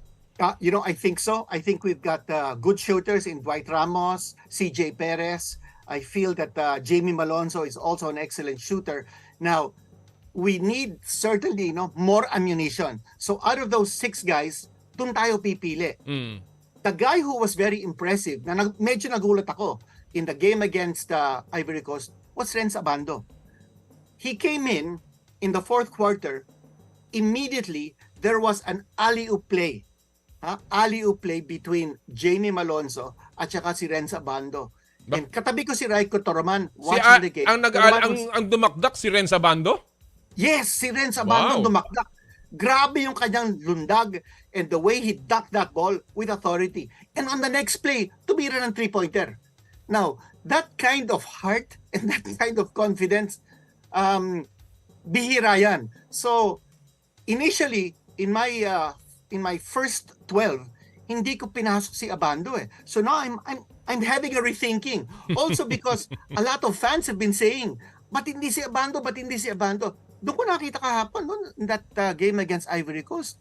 Super player pala ito yes, and he can hold his own in the international game. Yes. So, ewan ko lang, I don't want to pit one over the other because I think the consideration is kung saan tayo kailangan mag-strengthen, mag-deepen. Pero ika nga, sabi nga ni Coach Chot, this is gonna be the most difficult part of, I guess, of the process going into the World Cup. Just making that cut. And at this point, hindi naman siguro ang ibig sabihin nito, we're pitting one against the other. It's just really that we have to make a choice. And I agree with you, Quinito. I think Renz Abando should make the final 12.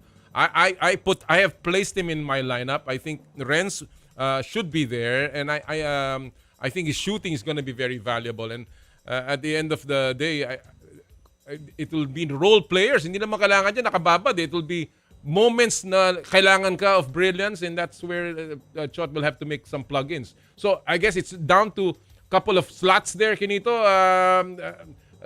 Ako, maybe if I'm going to be medyo brutally frank, baka tanggal na siguro si 30, tanggal na siguro si Oftana from this lineup sa akin and it's down to maybe just a couple of names na lang left. I think so, no? Again, yung aking shoe-ins, no? Clarkson, Soto, Fajardo, Aguilar, Ramos, Perez, Newsome, Edu, Malonza, tsaka Thompson. Those are my 10 shoe-ins, no? And the reason why I'm picking Newsome, remember he didn't score against Ivory Coast, is because he can play the point guard position. Correct. At matatag siya sa depensa. May shooting din. Perez, because he's an excellent slasher, I think he showed it in that game against the Ivory Coast, no? He can penetrate, he can hit the outside shot. Edu was remarkable because yung ginagawa ni Coach Chot, ang ganda very unpredictable. There was a time when he was playing Soto and Fajardo together. And you would think, sandali, these guys are both 5 players, but he was playing them together. Wow. We were excellent close to the basket, Quinito, particularly protecting the We've rim. had tune-up games from Europe to China and now dito sa Manila Friendlies. Anong nakita mong marked difference sa team now?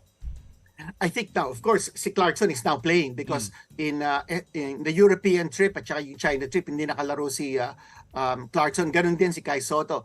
Now, the dynamics of the team, very different because with Clarkson there, you can feel that the guys are highly energized. Ang feeling nila, nandito ng NBA player that he's not the savior. Neither is Kai Soto. But they are certainly giving us a big lift. That's a good point. In terms of depth, in terms of quality of play.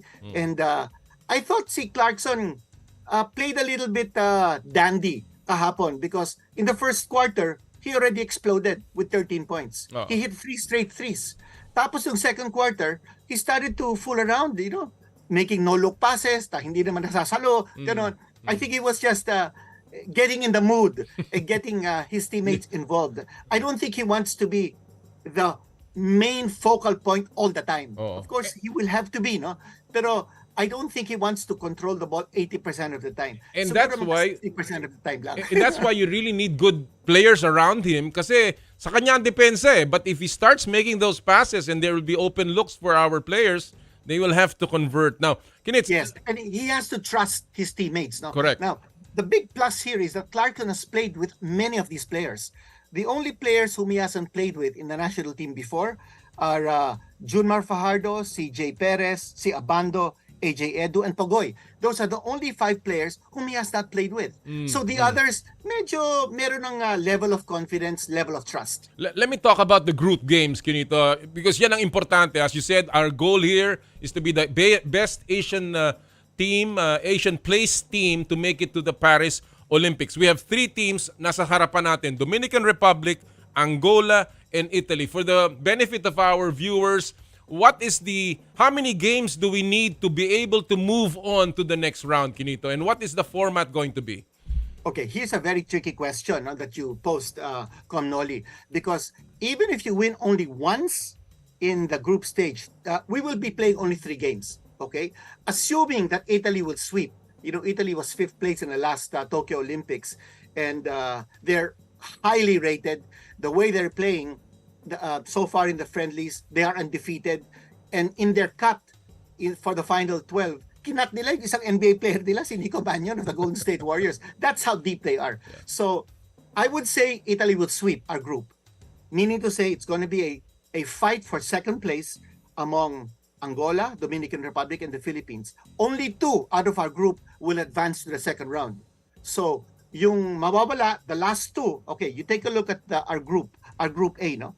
So, 2 sa mga teams dato will go to the second round and 2 will go down to the consolations for number 17 to number 32.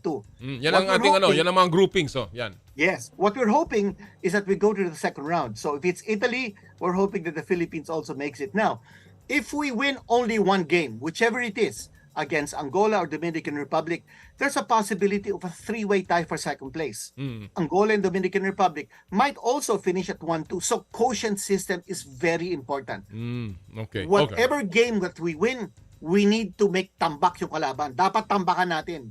It cannot be just 1 or 2 points. Let's kill them to the ground and get as big a margin as possible. Well, in the second round, assuming that we move on to the second phase, ang makakatapat natin yung Group B. Ganun ba yun, Quinito?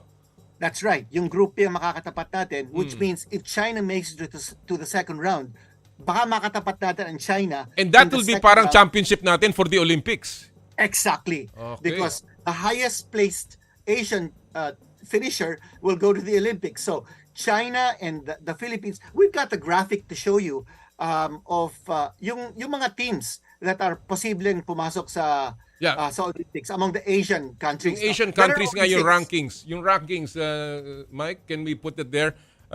Again, because mga kapatid, ang ating hinahabol dito is to be the best placed Asian team for our Olympics. Kasi alam naman natin suntok sa buwan yung manalo ng World Cup. Pero ito pong pagpasok sa Olympics na hindi pa natin nagagawa in so long ang ating pong minimiti. Kaya again, we have only five Asian countries, Quinito? There are 6. 6 countries. There are 6 Asian countries. And can we Lebanon put that also? is another country, the only country that's ranked lower than us. Oo. Number 1 Asian ranked team is Iran at number 22. Tapos nandun ang China. Ayan, ito. Okay, number 22 Iran, and then China, Jordan, Japan, Philippines, and then Lebanon. Those are the 6 Asian countries aspiring to make it to the Paris Olympics. So only one of those teams will make it. The highest placed Asian finisher papasok sa Paris Olympics. And of course, we're hoping that we will be that team. And if you look at the groupings kasi, Quinito, I think we have a great chance. Of course, China also has a relatively favorable group para sa kanila. We saw kanina yung grouping. So again, hindi lahat ng ating kapalaran ay nasa ating kamay. No? It will again our fate rests on the results of the other groups. No? So, talking about our group, Connolly, Dominican Republic, Angola, and Italy. First, yung Dominican Republic. Akala ko, mukhang hindi masyadong maganda ang performance ng Dominican Republic sa mga tune-ups. Talo sila ng Puerto Rico, talo sila ng Latvia, pero hindi naglaro si Karl Anthony Towns. A few hours ago, Karl Anthony Towns played for the Dominican Republic and they beat, guess what, Canada. A team that's loaded with NBA players. Right. Nandyan si Barrett, nandyan si Gilgeous Alexander. Wala nga si Jamal Murray, but nandun si Dort, nandun si Dillon Brooks, the villain. And they beat Canada 94-88 in Granada, Spain. And guess what? Our assistant coach, Tim Cohn, was in the stands to watch that game. Yes, he flew all the way to Spain to scout the Dominican Republic in this pocket tournament sa Granada, Spain. So I guess, well, as we take a look at the power rankings here, Quinito, before we discuss this, I want to ask you, realistically, do you think that we have a chance to beat Dominican Republic? Because I think that may be the biggest thorn para sa atin in our group. Dominican Republic has 4 NBA players now, including Karl Anthony Towns, who's only 27 years old. This guy has earned $150 million in his 8-year NBA career.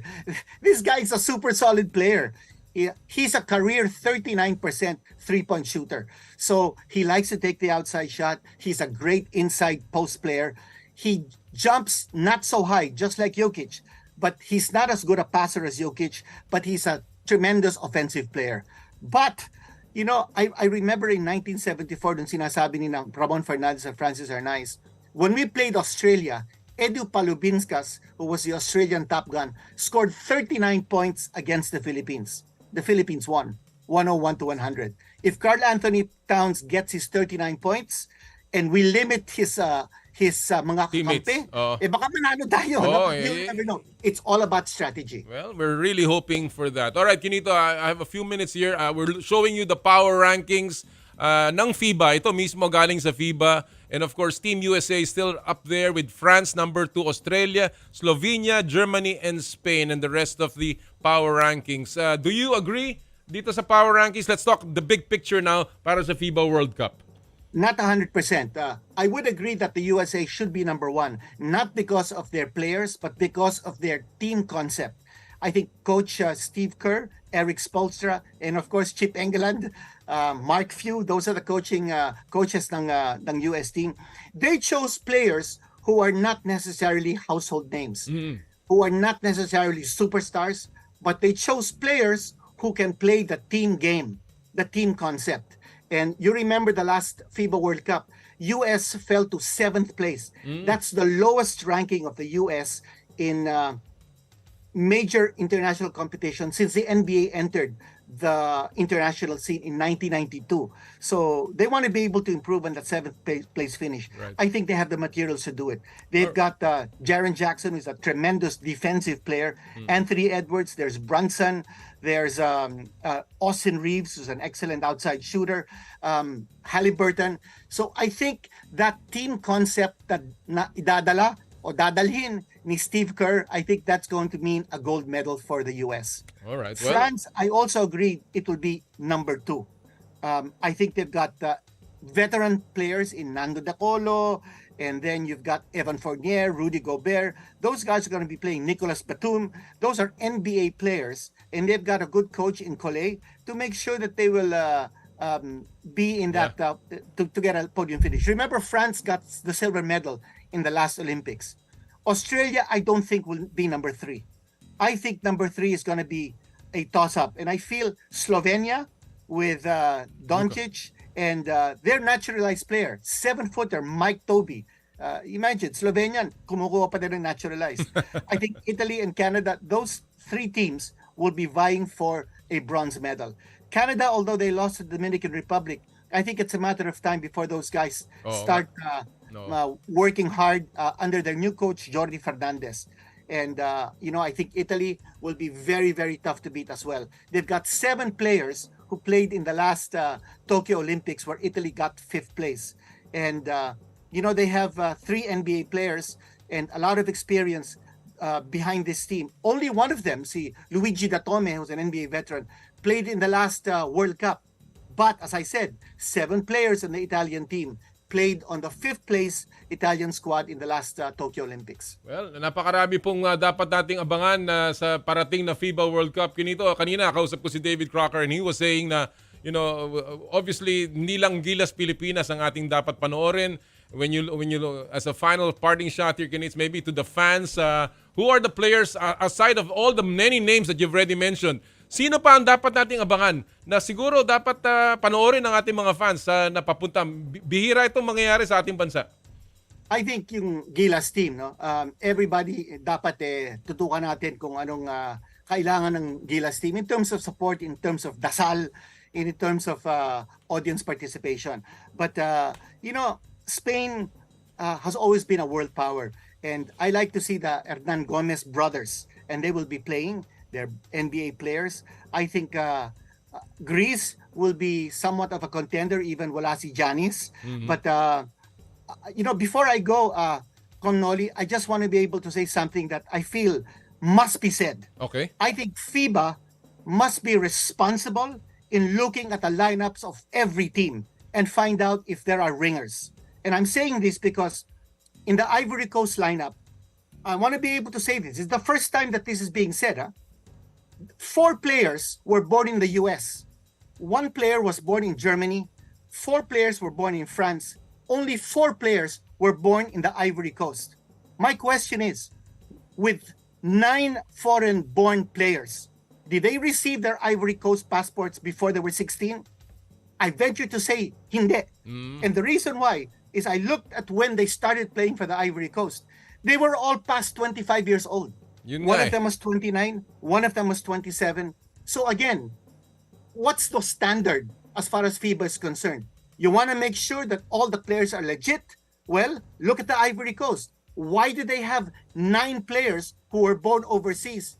And my guess is none of those got their Ivory Coast documents or travel passports before 16. Let me also tell you that in the Dominican Republic, there are 5 players who were born in the US. All of those 5 players went to school in the US. I doubt very much if they even played in the Dominican Republic leagues. When did they get their Dominican Republic passports? Who is the naturalized and who is not? So I think if the Philippines is being scrutinized and we're being prejudiced because ayaw nilang i-recognize si Jordan Clarkson as a local, why don't you take a look at the other countries and find out who are their foreign-born players and whether they got their passports before 16? before looking at the Philippines. Well Yun ang said. masasabi ko. And I Well say said. this because sabi sa akin ni Coach Raiko Toraman, if Jordan Clarkson were considered a local for the Philippines and we get a naturalized player, a real naturalized player who's maybe like an Andre Blatch of before, of course not Andre Blatch, then we will be competitive. Then we're talking business. Then we're talking knockout quarterfinals for the Philippines. Absolutely. That's all I Hindi that's lang all I hindi, want to say. hindi lang Jordan Clarkson, Ganis, because ang dami pa nating mga hindi eligible sa FIBA na napakagagaling. Brandon Stan Ganuelas Hardy, Roser, for instance, played so Yes. well in the Yes. Southeast Asian Games. Ang dami You're pa niyan. so right. So talagang dapat medyo bigyan natin ng konting sampal itong FIBA para magising. Sapagkat tayo ay parang masyado tayong pinaparusahan samantalang yung ibang bansa napaka-lax nila na parang nilang inaakay pa patungo sa knockout stage itong ibang mga koponan. Totoo yan. Yung Ivory Coast nga, last night, in preparing for this show, Kamnoli, I did my research and my eyes opened wide. Sabi ko, paano nangyayari ito? 9 foreign-born players and seriously doubt whether they got their passports of the Ivory Coast before 16. And in my research, only one of them is naturalized. Alright. Si Patrick Tate, who was born in Charlotte, North Carolina. He played against Gilas last night. Lagot So, kayo. assuming he's naturalized, what about the 8 others? Tama. Papatawag kayo ng dadin sa kanyang opisina para kayo makastigo. Quinito, I'm looking forward to, of course, the games. Looking forward to watching our Gilas Pilipinas. Suportahan po natin ang Gilas Pilipinas. And of course, we're looking forward to all of your narratives and all of your commentaries sa iyong column and of course in the broadcast panel. Maraming salamat for joining us this morning. Again, good luck and we'll see you in the games. Maraming salamat. Thank you, Kamnoli. And thank you to all the Filipino basketball fans. Mga kaibigan, the Dean, Quinito Henson on Power and Play again. Ang dami po natin na pag-usapan. Pagdasal po natin ang ating koponan. 6 days to go before the Basketball World Cup of FIBA. Bago po tayo magpatuloy, isa muna pong paalala lamang from Cherry, New Era of Green Mobility Tour. Cherry Auto Philippines takes center stage at SM Mega Mall Fashion Hall from August 18 to 21, officially bringing in the first ever New Era of Green Mobility Tour. Don't let this moment slip by. Explore their innovative vehicle display with their all-new Tigo 5X Pro Hybrid, Tigo 7 Pro Hybrid, and Tigo 8 Pro E Plus plug-in hybrid to complete its green mobility lineup. Buckle up for the thrilling test drives and enjoy exclusive discount offers and get ready to groove to captivating live performances by your beloved bands Itchy Worms and Sunkissed Lola. Yes, it's a family-friendly affair. Visit the 4-day event from 10 a.m. to 10 p.m. SM Mega Mall Fashion Hall, August 18 hanggang 21 po mula sa Cherry Tigo. Boss Romel, maraming salamat sa aking Cherry Tigo. Alright mga kapatid, at this point, medyo ipasok na po natin ang ating pong bisita, ang ating pagtutok bago tayo magtapos sa isa sa pinakamahusay na accomplishments this year. Pagkapanalo ng Pilipinas sa Junior League Softball World Series dun po sa Washington, D.C., USA. Nanalo po ang koponan natin sa pamamagitan ng Bago City Softbelles. At ito po ang ating naging panayam sa In the Spotlight. Power and Play with Noli Iyala. Ang Bago City Softbelles, ang bagong kampiyon ng Junior League World Series dyan po sa softball. Gaya po ng ating nabanggit, kasama na po natin ang Bago City Softbelles, ang bagong hirang na kampiyon ng Junior League Softball World Series, Coach Francis Fuentes at si Erica Arnaiz at ang buong koponan ng Bago City Softbelles. Magandang araw sa inyo. Congratulations sa inyong pagkapanalo, Coach. Thank you po. Magandang araw din po. Nakakatuwa at kayo nakarating na pala sa Pilipinas. Unang-una, kamusta ang pagtanggap ng Bago City, Coach Francis? Well, grabe po. Grabe po yung pagtanggap na we're not expect sa pagtanggap po nila is nag-motorcade. Pumunta po kami ng nag-motorcade Bacolod to Bago City po. Tapos yung dito po sa Bago is yung lahat ng mga estudyante, especially sa school nila po, lumabas like mga teacher. nag-ano sila po, nag-ready. So, and then dito po sa community hall, mainit ang welcome ng mga official staff dito po. Especially our Mayor Yulo po. Nandito rin po together with their staff. Oo. Ang alam ko, Erica, ang alam ko itong Bago City team na nag-represent sa Asia Pacific na, of course, nag-represent sa ating bansa, ang Pilipinas. Karamihan sa inyo galing sa Ramon Torres National High. Tama ba, Erica? Lahat po. Lahat kayo. Okay, so talagang puro... Isa lang ang hindi. Isa lang ang hindi. Kasi elementary pa po lang siya. Okay. So, talagang medyo matagal kayong nawalay sa inyong pamilya. Kamusta ang pakiramdam ngayon, Erica, na nakabalik na kayo at kayo ay champion pa? Okay lang naman po. Masaya, tsaka exciting. Alam nyo, siyempre ang napabalita dito sa Maynila, sa Pilipinas, nung kayo ay nagkampiyon na, Coach, no? Again, siguro ito ay hindi masyadong natutukan. Kaya marami nagtatanong paano ba nangyari itong team na ito? Kwento mo nga sa atin, Coach, paano binuo itong team? Paano napili? At paano kayo nag-qualify sa World Series? Yes po, kasi po yung Bago City, the owner ng team na to is yung papa ko.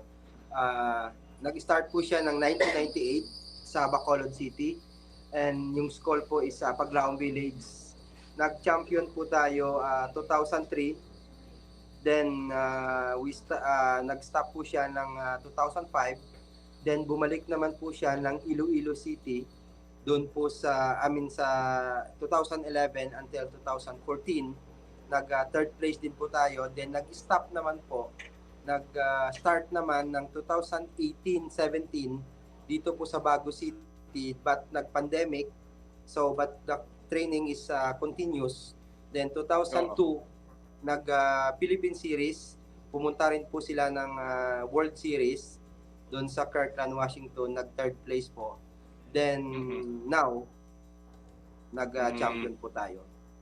So through a qualifying din kayo nakarating sa World Series, Coach. Yun ang sinasabi mo. Ganon din yun, no? Sa Philippines, same thing po. Sa Philippine Series, kumbaga po sa Philippine Series, maglalaban muna dito po sa buong Pilipinas. Kasi po meron minsan na Asia Pacific, yung tawag doon ASPAC. Like meron pong mga China, Singapore, yung Asia, mag-tournament muna, then qualified na sa World Series kung pag nag-champion na po. Erica, gaano kayo katagal nag-training para dito sa World Series? Almost 1 year po. Wow!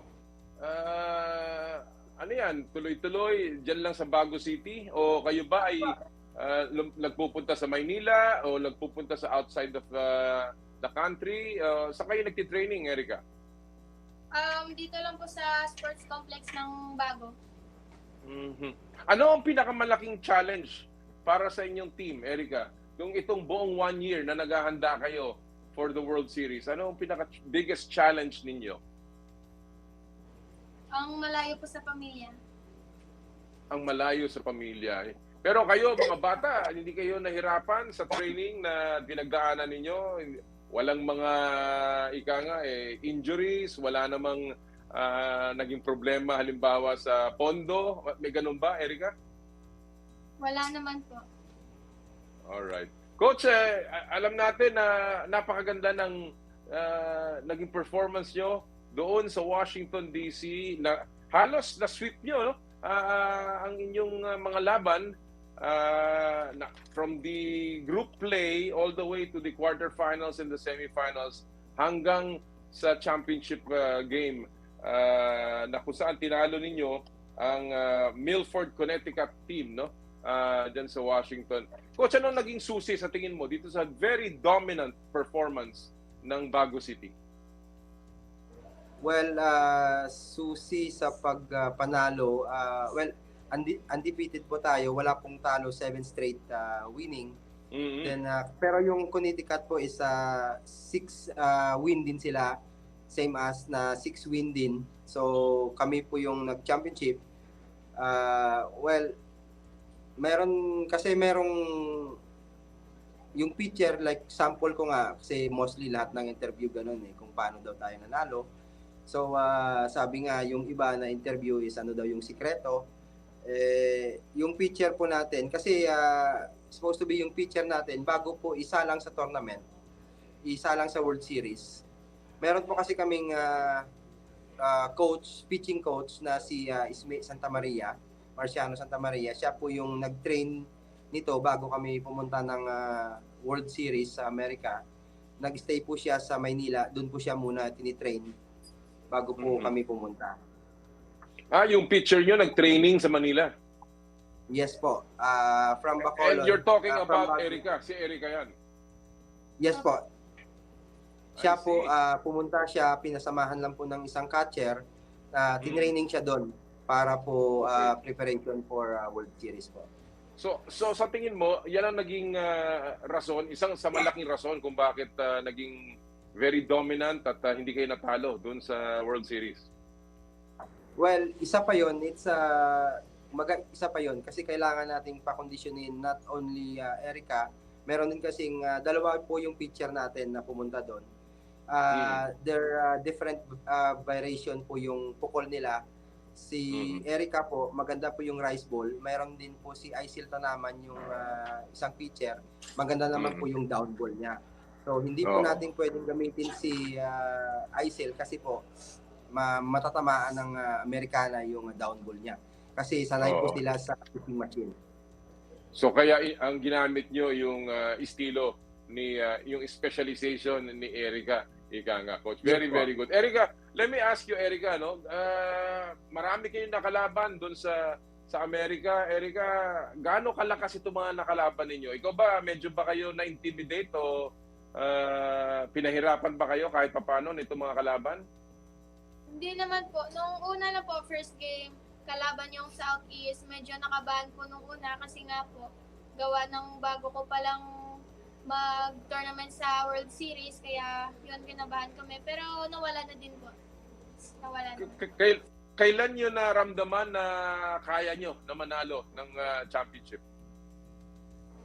Kasi nakita na po kasi namin yung laro nila. Parang nung nasukat na ninyo, nakita nyo na yung laro, kayang-kaya na. O parang naramdaman nyo, kaya natin to. Coach, ano bang mindset nyo dyan? Anong naging mindset nyo, Coach, nung nakita mo yung mga kalaban na yan? Right away ba, ano bang sinabi mo sa mga players mo?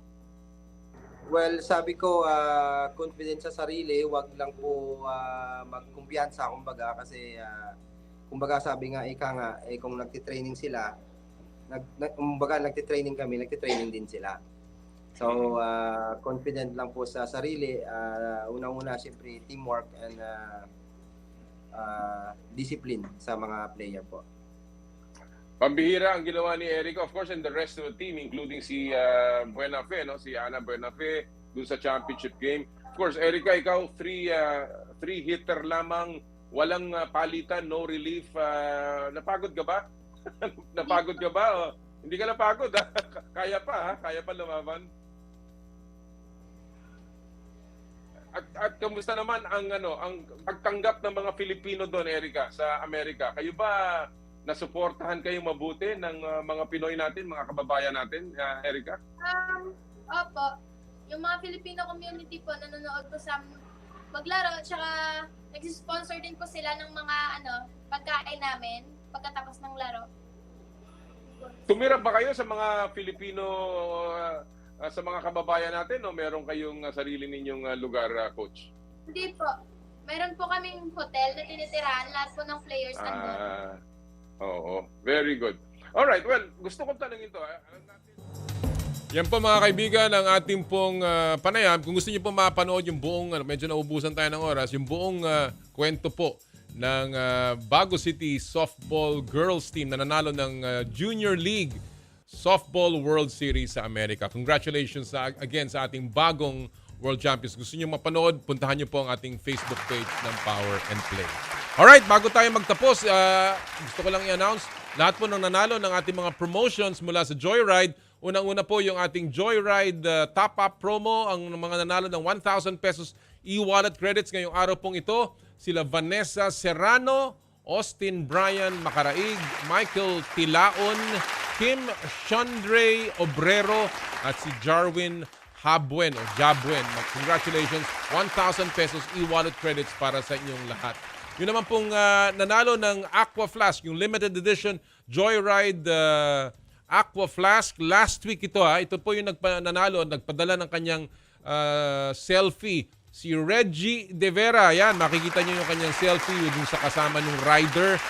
Ikaw ang nanalo ng Joyride Aqua Flask mula sa Joyride. Congratulations. Again, yung pong mga gusto sumali this week, ilagay nyo lamang yung hashtag Joyride Power and Play for the hashtag this week. Selfie, padala nyo po sa Power and Play pag kayo nag-book ng inyo pong MC Taxi or Joyride car ngayong linggo pong ito. And finally, ang ating pong Pulso ng Bayan mula sa M2 Tea Drink with malunggay, okra, and luya. Ang mga nanalo po ng mga M2 Tea Drinks. Unang-una, si Noriel Rebultan. Ang sabi niya, expectation para sa Gilas is to at least win one game sa group stage and not to have another winless campaign, for us to at least have a chance to qualify for the one thing that is eluding us, and that is the Olympic Games. Ang ganda, no? Mula, yung pangalawa po nating winner, mula rin sa Facebook natin, si Monet Lopez Nepomuceno. Sabi niya, no expectations but hoping for the best. Still cheering for our Gilas team no matter what. And finally, from our Twitter account, mula naman mula kay Jasper Ejercito. Sabi niya, expectation is two wins with it's our third straight World Cup appearance. Dapat nag-improve at hindi pa urong, unforgiving defense then, which will be our main weapon. Tenacity and proper adjustments in every possession. Congratulations sa inyong tatlo. Mananalo kayo ng M2 Tea Drinks with malunggay, okra, and luya. Drink your gulay mula sa Nature Earth, ang makers ng M2 Tea Drinks. Alright mga kapatid, and that'll do it for us this morning. Again, 6 days to go. Mag-ready na kayo para sa FIBA World Cup. Magkita ulit tayo next week mga kapatid. And of course, lagi nating sinasabi tuwing Sabado, bawal ang masungit. At sa lahat po ng ating gawain, ad maiorem Dei gloriam, all for the greater glory of God. Kami po ang 1PH Teleserbisyo para sa Pilipino. Susunod na po ang inay ko po. Happy Sports Weekend mga kapatid! More power, more play!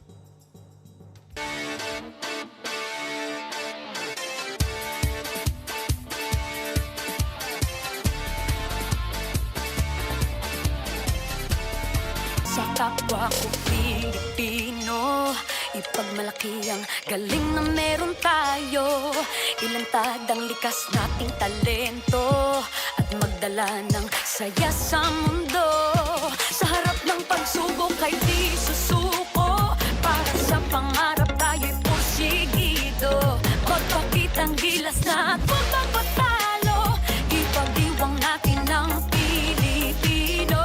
Yan ang Pinoy. Mula noon at hanggang ngayon, talento natin ang bida. Mula sa simpleng bakuran hanggang entablado natin ipakita. May pagsubok man ng Pinoy, pinalalakas ng saya. San man tayo sa pulo, tsumbe, subay, lakay, amiga. Sama-samang pakita ang galing natin katropa. Sa kapwa ko Pilipino. Yan ang Pinoy.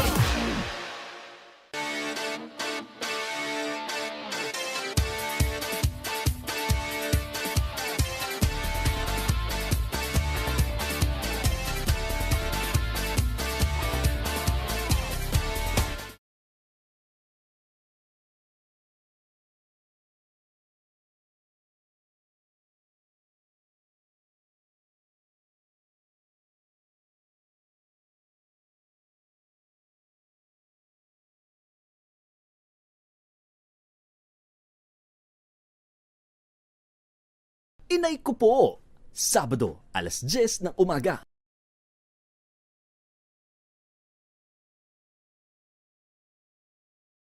Inay ko po, Sabado, alas 10 ng umaga.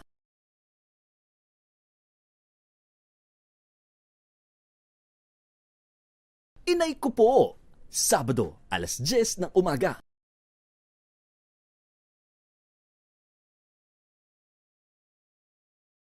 Inay ko po, Sabado, alas 10 ng umaga.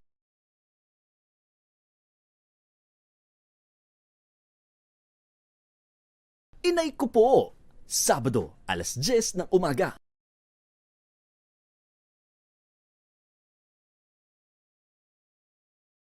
Inay ko po, Sabado, alas 10 ng umaga.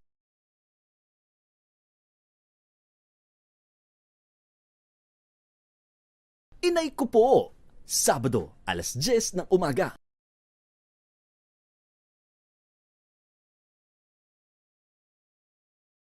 Inay ko po, Sabado, alas 10 ng umaga.